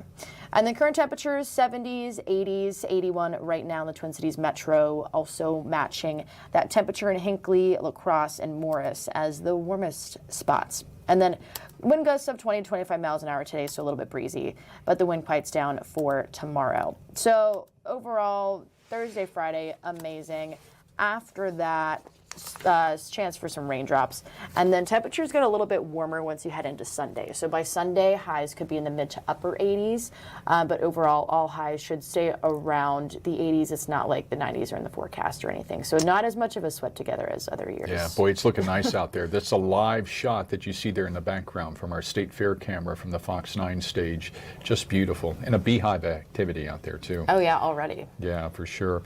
I'll tell you what we're going to do. We're going to take a quick break. Paul Bloom just stepped into the building because we want to talk about the breaking news of the judge's decision down in Texas on Christian Castro and that extradition lawsuit that's taking place down there. And within about the next 5 minutes or so, we're expecting County Attorney Mary Moriarty to have a news conference that we will join live, where she is reacting to the judge's order there. So we're going to take a quick break, come back with Paul Bloom here in just a moment.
Thanks for joining us here in All Day this afternoon. One of the stories that we've been watching is one that has just broken here within the last hour and a half. And a federal judge in Texas has given his order now in the lawsuit that tried to get a temporary restraining order to prevent an ICE agent from being released from jail down there so that he could face charges here, an assault in the state of Minnesota from Operation Metro Surge. Paul Bloom has been following this day and night for us. And so tell us about the judge's order. It was a denial. So yeah, the Minnesota had asked, they're taking a two-pronged approach here. They want the guy back here. They want ICE agent Christian Castro. He's been held in custody down in Texas for 89 days. Tomorrow's the 90th day, and why that matters is Texas has this law around a fugitive warrant and holding a supposed fugitive in custody for 90 days.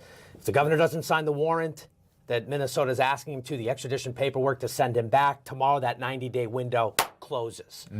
Minnesota rushed into court last week, asked the judge to, at the very least, while this whole process plays out and give Governor Abbott more time, at least give us an emergency restraining order, keep him behind bars. Minnesota authorities have been monitoring this guy's phone traffic, jailhouse phone calls. He's talking to his lover down in Mexico. They think as soon as this guy walks out of jail, he's going to Mexico, and it makes it a whole lot harder for Minnesota to get that guy into custody, bring him up here to face those assault charges for that non-fatal shooting in Minneapolis during Operation Metro Surge while wearing the ICE uniform. And Minnesota doesn't want to take that chance. Well, they went down to Texas, Brownsville, Texas. That's the district court. That's a border town, 5 minutes from the Mexican border. A colleague who used to work on the border tells me that that guy walks out of jail. He's got 5 minutes to get across the border. That's how close it is to a sort of a place where you can cross. So they asked this judge to at least hold him. The judge said no, not going to do it. He's a Republican appointee, appointed by President Trump. I don't want to say this was politics or anything, but the judge has turned it down, the Minnesota request. He describes it as not ripe. I'm not a lawyer, I know neither are you, but the ripe in the legal sense is Governor Abbott hasn't rejected the warrant. So he's saying it's premature for him to rule on it. Exactly. While the 90 days is a barrier in theory, and yes, he acknowledges Christian Castro could leave for Mexico. At this point, as it relates to jurisdiction, as it relates to making a legal decision here, Minnesota didn't reach the threshold. So he has rejected that proposal. Now, we don't know what will happen. Someone told me today it's possible Castro doesn't want to be a fugitive and might take a path like Gregory Morgan did, the other ICE agent who's accused of pointing a gun at motorists. And he could come up here. I want to come. I want to take care of this. He could. Maybe not likely. He did not surrender under the initial warrant. He knew there was a nationwide warrant out for him. He didn't surrender at that point. So there's also a possibility he could go to Mexico. I had somebody in law enforcement tell me today, being an ICE agent who shot at immigrants, trying to do a roundup up in Minneapolis, you might not want to be in Mexico right now as a face, as a known commodity down there. That might not be the safest route for somebody who might think about fleeing. So we don't know what happens next. There's also another scenario, too, because technically he's still employed by ICE, that I tell you what, Mary Moriarty is having a news conference right now where she is reacting to this. She's just stepping up to the podium. Let's take her live. This afternoon, the federal court in southern Texas declined to issue an emergency order requiring Texas Governor Abbott to immediately sign the extradition warrant that would return Christian Castro to Minnesota. The court also declined to issue an order requiring the sheriff to hold Mr. Castro in custody until that warrant is signed. What this means is that Christian Castro, the ICE agent who shot Julio Sosa Solis through the door of his home in Minneapolis in January, will walk out of jail in Texas tomorrow because Governor Abbott is so far refusing to sign the extradition paperwork. I want to be very clear about what's happening here. Castro is a fugitive from Minnesota. According to the federal government, he lied.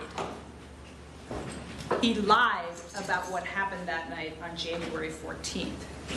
In fact, if you'll recall, the federal government, the U.S. Attorney's Office, had filed serious charges against Julio Sosa Solis and another man. They were forced to dismiss those charges, and they acknowledged that Castro lied. As what we've been told is that Castro is also currently under investigation by the federal government. This is the person Governor Abbott is harboring in Texas and refusing to return to Minnesota to face charges. I am told that Governor Abbott claims to be tough on crime. How exactly is he tough on crime by manipulating an extradition process that is supposed to be administrative to protect a man who shot into a house with children inside, lied about it, and is under investigation by the federal government? To be clear, the court's order today did not say that Governor Abbott will never have to sign the extradition warrant. And it certainly does not say that he cannot sign it today. In fact, Governor Abbott still has the opportunity to prevent Christian Castro from walking out of jail and possibly into Mexico. He can choose to stop harboring a fugitive from justice by simply signing the extradition paperwork today. Let me be clear.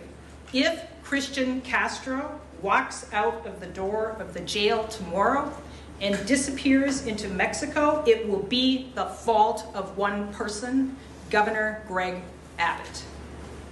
Thank you. Questions? Is there any chance that the Attorney General's office, I know you're not party to this particular lawsuit, but are they going to try to appeal this to the Fifth Circuit, or what are the next steps here legally that you might be able to take? Yes, we filed the charges in this case. We've had numerous conversations with the AG's office. The AG wanted to be here, but has had the press conferences today. So because this order came so late in the day, we are all taking some time to consider what our next steps will be. We want to be very thoughtful about how to move forward appropriately in this case. But the issue for today is that as things stand, Castro will walk out the door tomorrow, perhaps tonight at midnight, and tomorrow because Abbott refuses to sign the extradition paperwork. This is kind of a two-parted question. One is the order really does lay bare that there is no precedent for how long a governor could delay signing extradition paperwork, that is different than denying. The delay is different than the denial. And what I wonder is, as you continue to pursue criminal charges, potential criminal charges against federal agents, does that give you concern about the fact that this could become a sort of a playbook for how to delay Minnesota's attempts to prosecute any agent who may have carried out a crime during Operation Metro Surge? It gives me pause, and should give everyone pause in this country, because yes, the judge did say his terminology, legal terminology, was that the issue was not ripe, meaning he wasn't ready to rule because the governor had not said he wouldn't sign it, and he had not said he would sign it. So he wasn't saying ultimately he wouldn't order Abbott to sign it. However, here's the problem. There's a statute in Texas that requires people to be released after 90 days. And so we are in a situation where any state in this country who wants to prosecute, and this has been going on for decades, this is part of the Constitution, and there's pretty clear Supreme Court law on it that it's not discretionary. So if this governor or any other governor can just wait out and string along everybody until you get to the 90 days and not say what he's going to do, that is problematic because the person will be released from custody, they may go to another country, and it does create other problems. I know you have a second part to that question, but one of the things I wanted to point out here was a little bit about the manipulation that we've seen from the governor here. And so just to remind you of some dates, Governor Walz sent the rendition warrant, the extradition warrant, on June 2nd. Abbott received that warrant on June 3rd, so the next day. Now on June 23rd, there's an extradition coordinator in Texas who deals with all of their extraditions. And she said on June 23rd, she hoped to have the signed paperwork the next day. That would be actually consistent. The AG's office pulled data of how long it typically takes Governor Abbott to sign extradition warrants, and it's just under 30 days. So that would be typical. It didn't give us any pause at that point because that's about the average time he takes to sign them. So on June 30th, a week later, Governor Walz's staff was given a different point of contact and told that they needed to deal with this particular person. On that same day, the governor signed 2 Minnesota extradition warrants. In other words, there were 2 people that Minnesota wanted sitting in Texas custody, and on that day, he signed off on the paperwork to send those people back to Minnesota. So throughout July, that's the entire month of July, Governor Walz's staff made repeated inquiries to Governor Abbott's staff. And they were told they would let them know when there was news to give. So you can see a pattern here. He's not saying no, he's not saying yes, he is delaying the process, even though Minnesota is consistently inquiring.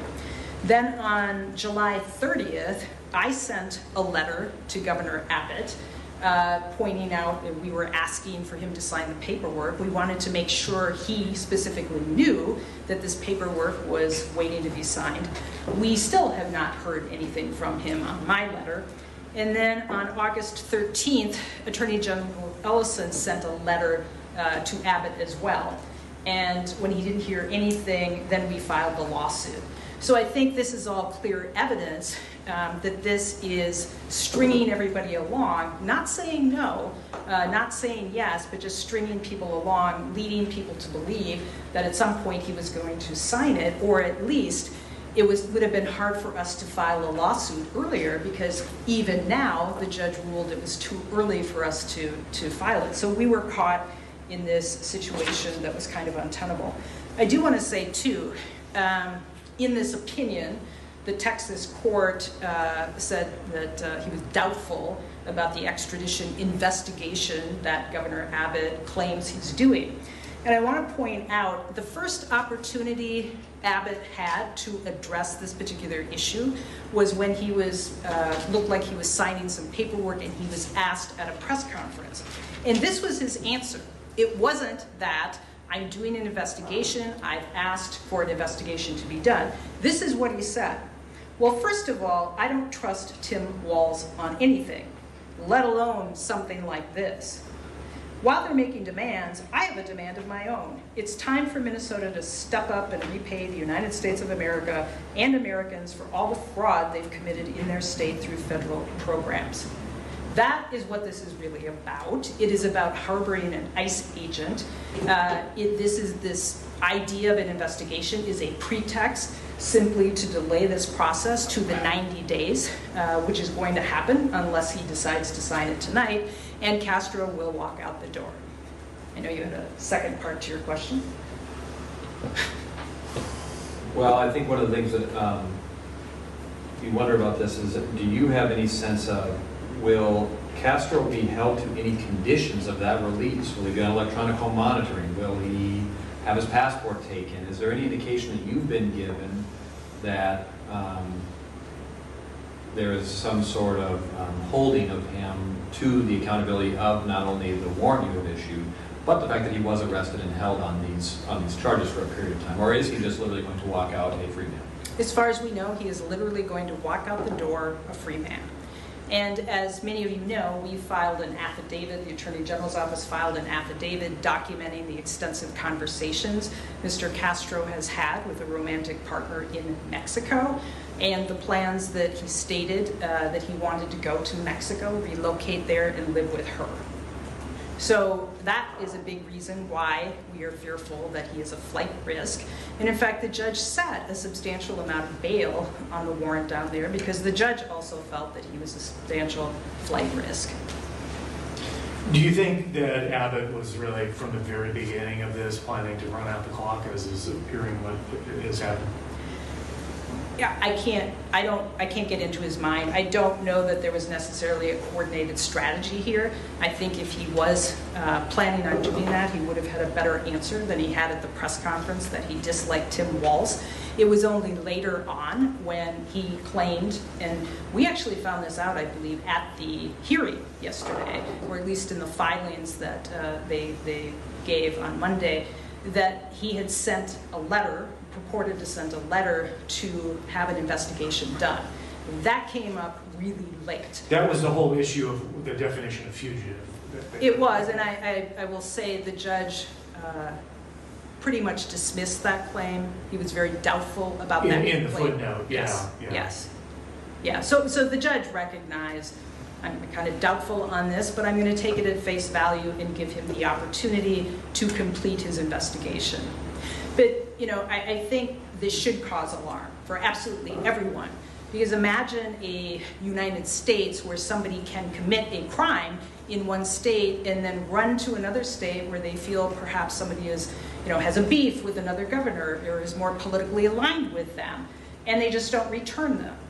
That is not tenable. That's chaos here. That is preventing people from getting due process, getting justice in cases where they are charged.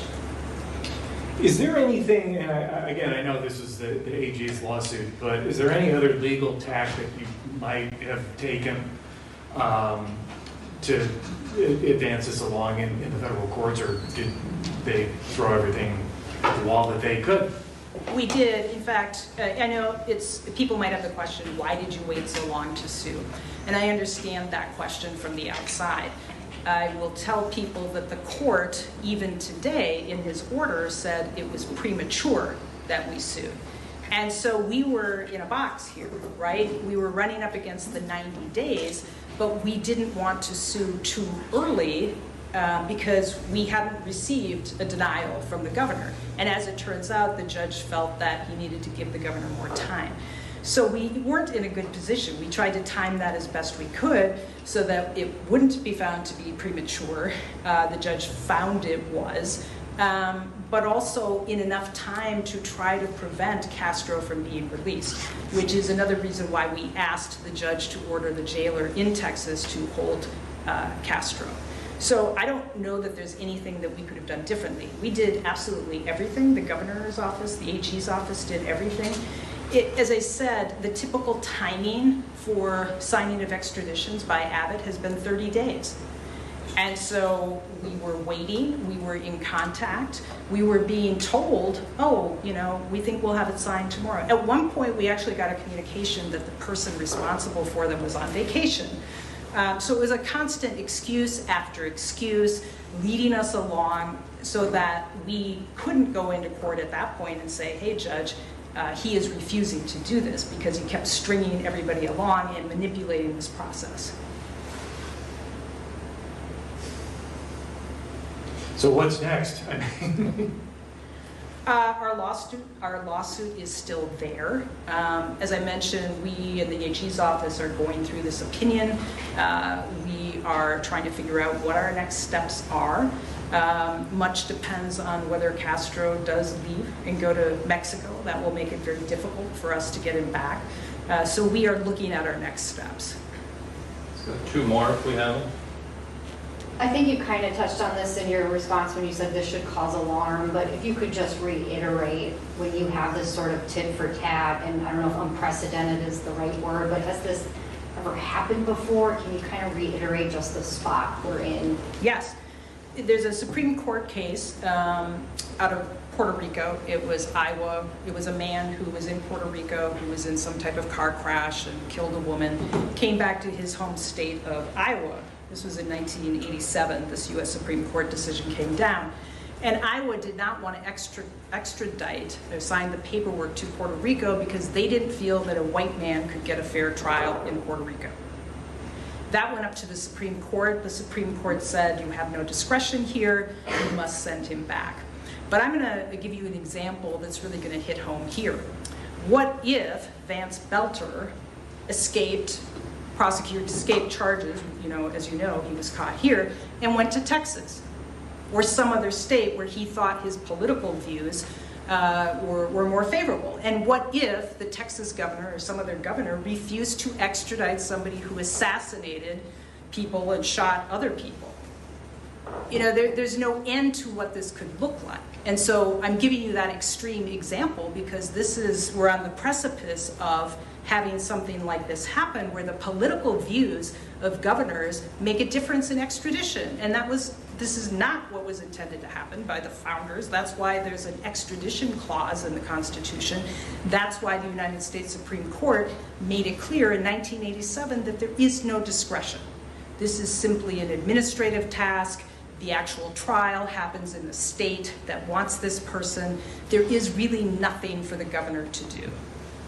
If Castro ends up leaving jail, what is the likelihood that he ever heads back to Minnesota to face any kind of justice?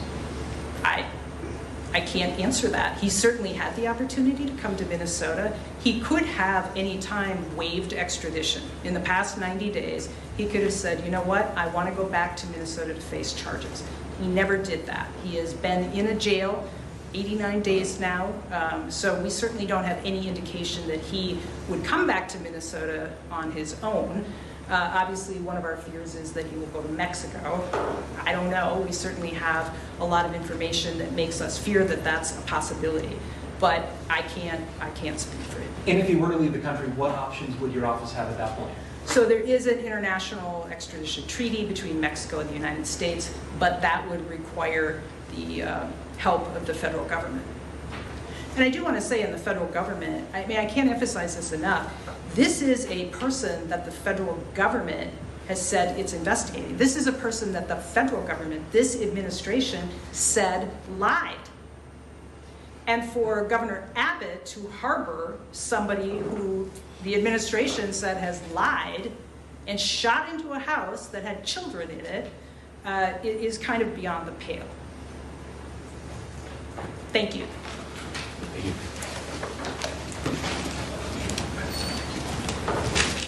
So you've been listening live there to a very fired up County Attorney Mary Moriarty, who says that Christian Castro is a fugitive from justice in Minnesota, and accusing Texas Governor Greg Abbott of harboring a fugitive of justice from Minnesota. In a very strong statement, she says, quote, "If Castro walks out the door and escapes to Mexico, it will be the fault of one person, Governor Abbott." Strong statement. Yeah, and it's important to note that the underlining of the word fugitive, because that's the rationale that Governor Abbott is sort of hanging his hat on at this point, which is this idea that is, by definition, Christian Castro a fugitive of the law. You heard there, the judge down in Texas is just saying the issue isn't quite legally ripe at this point because Governor Abbott hasn't refused to sign the warrant. And in theory, to meet that 90 days, which is a statute within Texas law, there's nothing sort of, the judge said today the 90 days it is a marker, but it's not really anything. As it stands, so we have to see. I mean, Governor Abbott does technically have a few more hours. It would be... And he could still sign this. It would be stunning, right, to take it all the way to kind of fight it in the U.S. District Court and then sign it late tonight. But that remains a possibility. But otherwise, yeah, it sounds like Christian Castro, an ICE agent facing assault charges for the shooting up here, would walk out of jail. And it's interesting because Mary makes a point there. We do know the feds are investigating him. So when you think about the politics of it, I mean, Greg Abbott would have connections to the White House, the DOJ, and if they are getting close to charges, which we believe they are on the federal side, why not keep the guy in custody, send him up to Minnesota, start the legal process? Up here, he's entitled to bail or bond. So, I mean, the process can play itself out. It just seems, I mean, you don't want to take a position on it as a reporter here, but it just seems like, why not just let the sort of legal processes play out? And Abbott is standing by this idea and that's exactly what the federal judge is saying, too. You got to let this play out before this court can get involved. And he has asked his own Secretary of State to research the idea of, is Castro a fugitive by the definition of the law, that he was up here, he was on assignment with ICE, there was a shooting within the context of him performing federal duties up here, and then ICE moved him back down to southern Texas, which is where he's assigned to. He came up here because of Operation Metro Surge. Abbott's initial reaction is that a fugitive because he left the state, because he was assigned as a responsibility to his own, federal government. So anyway, there's a lot of different angles to this. There are. And Mary Moriarty is just one of the stakeholders in this, because obviously she brought charges here in the state. Another stakeholder is Attorney General Keith Ellison, who, as Attorney General, filed the lawsuit, the federal lawsuit, to have this temporary restraining order to keep him from being released. And in fact, within the past couple of hours, we have a statement here from Keith Ellison. Let's go to this right now.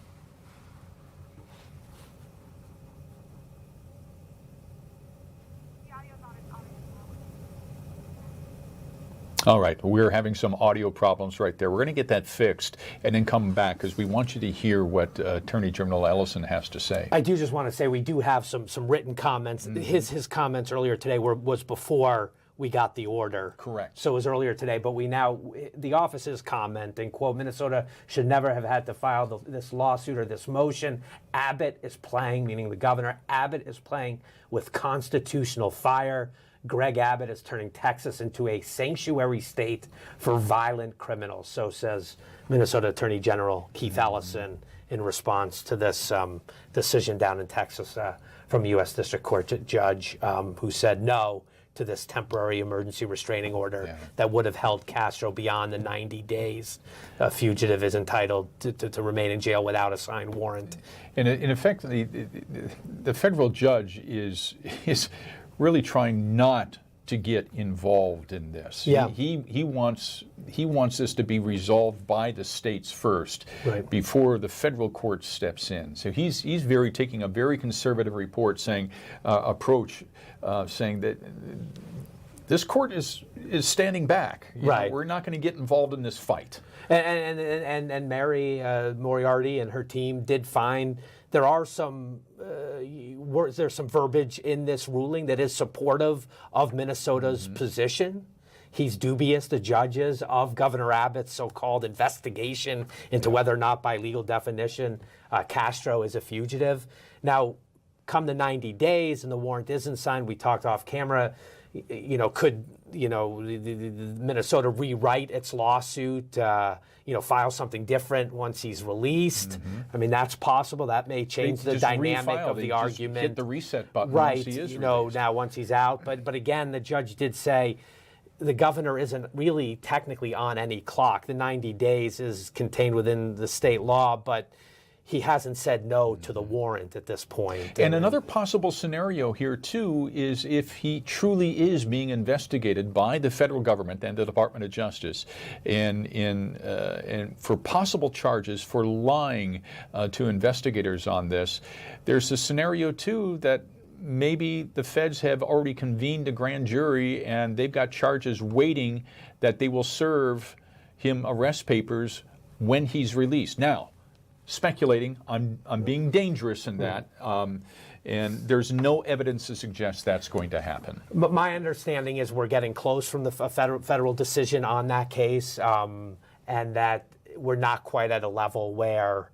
the feds will be waiting for this guy when he walks out of jail, and then that would be a massive ask for this federal government.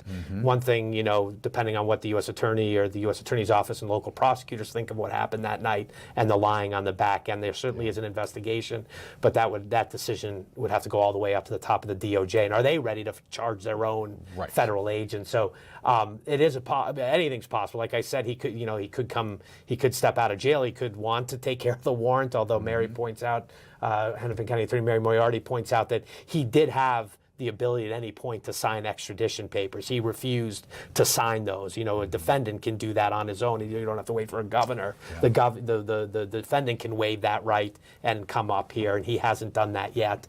He's had a $200,000 bail hanging over his head that he hasn't posted down in Texas anyway.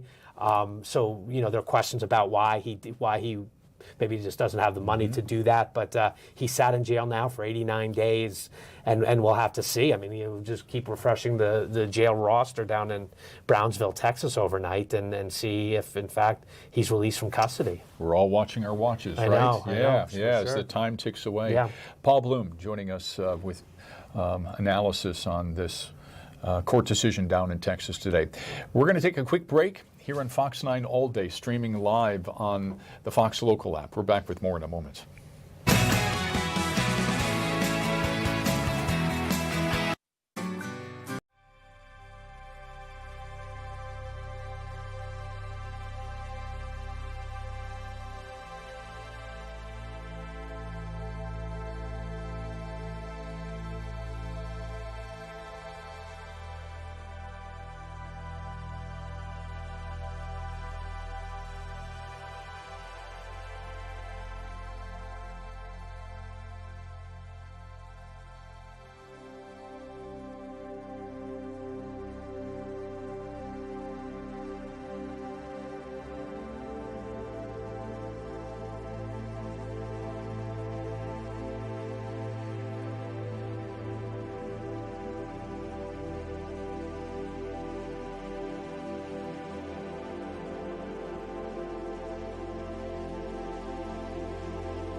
watching Fox 9 all day. My name is Tim Blotz here from Fox 9 News. We've been following a number of stories here this afternoon and a number of public meetings that are taking place. One of the biggest is just getting underway in St. Paul City Hall, where there's a special public hearing by the St. Paul City Council with the topic of being flock cameras. These are the license plate readers that have been in the news a lot in the past couple of months, especially in the past couple of weeks, as the public has really stepped forward to ask about the privacy, the data privacy of all of the data collected in these cameras, and how much is government actually using that data to surveil people.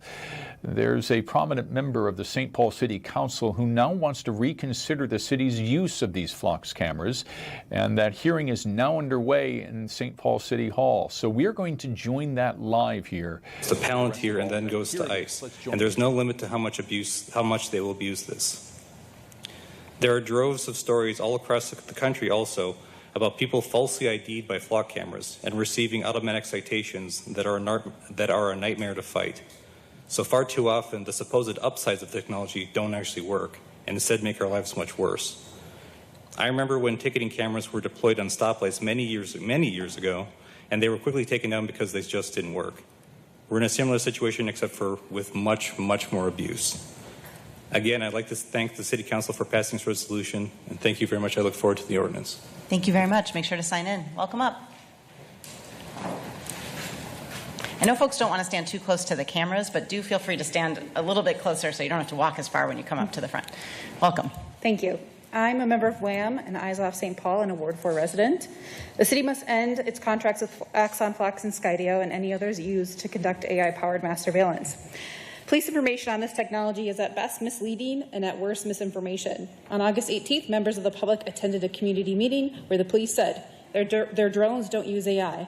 When we looked at the manual and the Skydio website, it states that their drones use AI. Their drones are not used for surveillance, but in the same sentence, they also said that they used the drones for surveillance during the No Kings protest on March 28th. They also said that their drones could be used for surveillance during training. One officer also shared the following. He wishes he would have invested in Axon because he would have made lots of money. Axon is, quote, scary because they want to control the entire market. The city is using the Axon Fusus Community Connect program. He described Fusus as a single database that collects information and surveillance for everyone under, quote, a single pane of glass. I agree that Axon is scary, and for what we can gather, the police are creating their own little surveillance state. Why worry about the feds when the police are already spying for them? We know St. Paul's FOC data was accessed for immigration purposes during Metro Surge, and we also know the police did not stop occupation forces from breaking the law. When we needed them, the police did nothing. And speaking of occupation forces, yesterday the Pioneer Press ran a front-page story called Deadly Choices Made by AI about Russian drones using AI-powered NVIDIA chips to kill civilians. And guess who also uses AI-powered NVIDIA chips? Our Skydio drones. Yet local news media broadcast soft propaganda stories about our cutting-edge police technology. No problem printing a story about Russia using this tech, but nothing when our own city is using it. Here's a relevant headline. Skydio drones used by St. Paul to spy on protesters, used by Israel to genocide Palestinians. Militarized AI-powered technology continues to advance at a pace that is increasingly difficult to keep up with. The only way we can ensure that this technology is not used to harm us is to end these contracts and ban AI-powered mass surveillance immediately. Thank you very much. Make sure to sign in. Welcome up. Good afternoon, everyone. I am from Ward 7, and my name's Jefferson. And flock safety and other forms of mass surveillance that we find ourselves facing nowadays present themselves as saviors to towns, to police departments, to cities, everything in between, that they can discover, that they can prevent, that they can help solve crimes. They can track down missing persons, everything in between. And I'll be the first to admit that for some it can be a great benefit.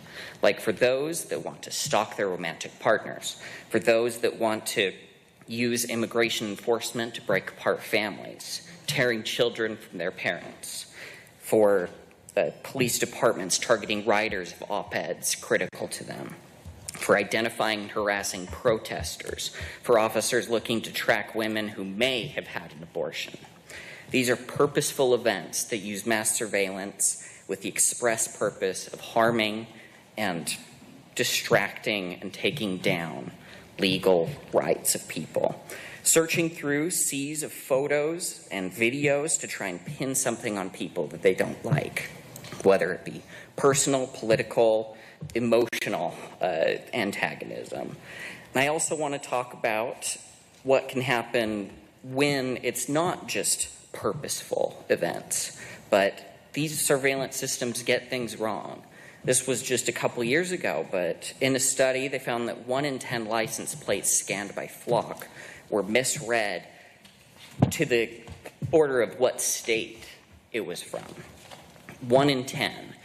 In the Flock system, it's not a local database, it's not a statewide database. It is a nationwide database that they pull from.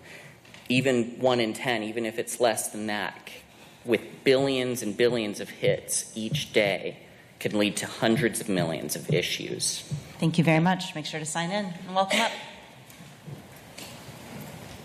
Hello, my name is Cedar Larson. I'm a resident of St. Paul and a member of Women Against Military Madness. I want to speak against any AI-powered surveillance tools in St. Paul. Automatic license plate readers and drones are a violation of privacy and have been proven tools to serve the police. Skydio footage has been proven to actually be live streamed by police departments, broadcasting arrests and police chases, not to mention the surveillance possible for police when drones are able to see directly into apartment buildings.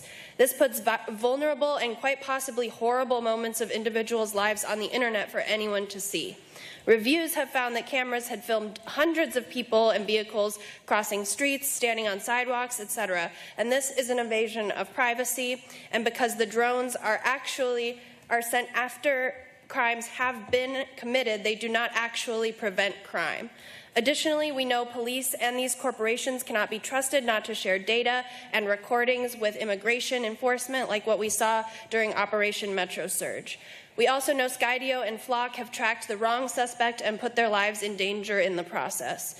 Skydio is also complicit in genocide in Palestine, as they've sent hundreds of drones to the Israeli occupation forces, where they've been committing genocide for 3 years.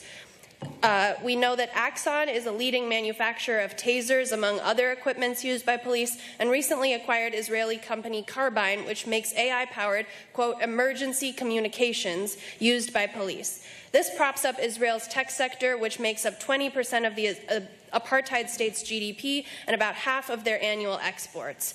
We know that Axon is also complicit in the genocide of Palestinians, as well as Skydio. This is not a fringe idea. The United Nations and Amnesty International are just two bodies who have declared the disastrous human rights abuses as genocide of Palestinians. And when we talk about the importance of not being complicit in genocide and human rights abuses, this means economic isolation of the apartheid state of Israel. Thank you so much. Thank you. Welcome up.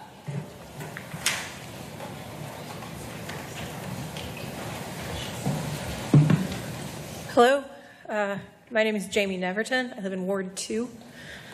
Councilors, I thank you for the initial votes you cast to end the city contract with Flock, and I urge you in the strongest terms possible to expand that to all mass surveillance and all AI surveillance. Surveillance is not a synonym for safety. That is just the first fiction Flock and their ilk have expected us to swallow. Flock has demonstrated a clear and consistent pattern of false claims and outright provable lies. They have shown a careless, confident contempt of the public when they are caught in those lies.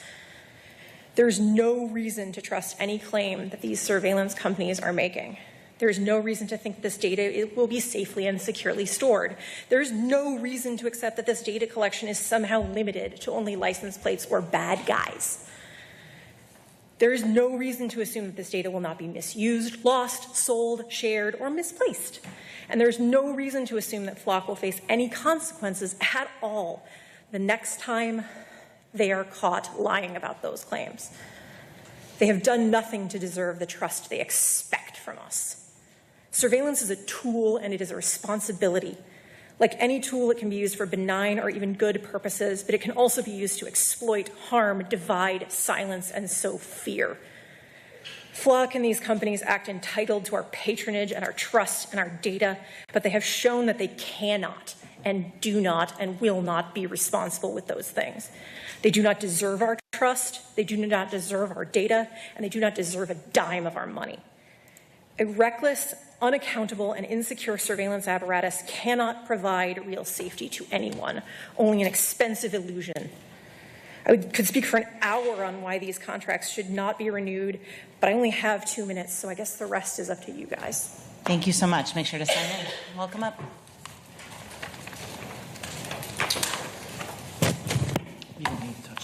Sorry. Hi, my name is Wyatt Miller. I live in Ward 4. You can stand straight up. They'll pick you up. Sure. Yep. Okay. So I wanted to talk specifically about Skydio. I agree with the other things, but I just want to make sure that the council members understand what Skydio is. Skydio has a docked drone program with St. Paul. In Minneapolis last month, there was a proposal to have Minneapolis police start a contract with Skydio, and the Free Palestine Coalition, which I'm a member of, and other groups mobilized to defeat that. In St. Paul, it's a little bit different. It seems like from what we've discovered is that the city or the police department was able to pass this new expanded docked drone program by bypassing the public process, calling it an expansion of an existing program. We don't really know what's going on. We can't find any public record of the contract. We don't know how much money is being spent on it. The only dollar amount that's been published publicly comes as, quote, an estimate to the media from the police department itself. So we don't even know how much money is being spent. I think that's a real travesty considering that the latest budget is cutting things like the Dayton's Bluff Library. We deserve to know how much money is going towards this program. As others have mentioned, Skydio is a U.S. company, but the reason it sells is these scaled-up programs to institutions started when it sold hundreds of drones to the Israeli military for its genocide in Gaza. If it wasn't necessary before a genocide, it shouldn't be necessary now. And then I just want to also add, Skydio has been marketing itself in Minnesota, saying that there are safeguards in place due to Minnesota statute regulating use of drones. Those statutes contain really blank check exceptions, including things like large public events where there's a threat to people's safety.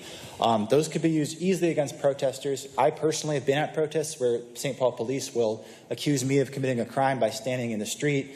It's not a crime. I'm never charged. It's an intimidation technique. Giving them another tool to intimidate protesters is clearly a form of political weaponization. So I urge you to disclose what that contract is and to take steps towards canceling that contract. Thank you. Thank you very much. Make sure to sign in. Welcome up.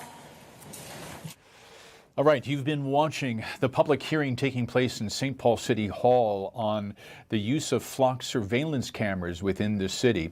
There's some efforts within the city, especially from one of the prominent city council members, to remove all of the flock surveillance cameras that the city has. On the Ramsey County side, Sheriff Bob Fletcher wants to keep them. He sees them as a very effective law enforcement tool and says that the cameras within the county will stay up. St. Paul perhaps may take a different direction here.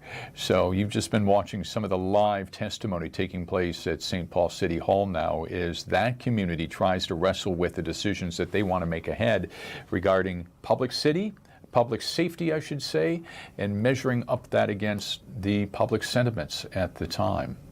All right, we've had an active day here on Fox 9 all day. More is to come.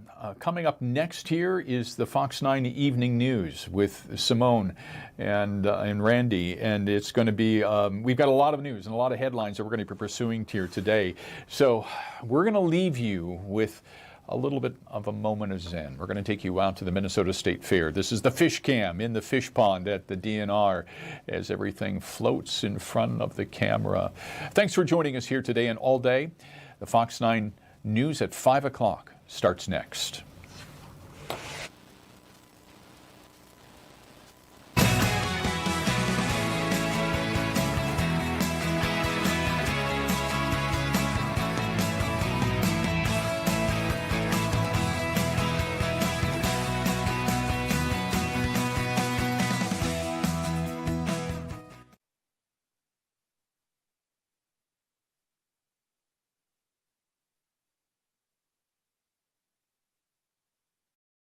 This is Fox 9 News at 5. And thanks for joining us for Fox 9 News at 5. I'm Randy Meyer. And I'm Kelsey Carlson. Ian is standing by with your forecast, but we're first going to look at some of our headlines.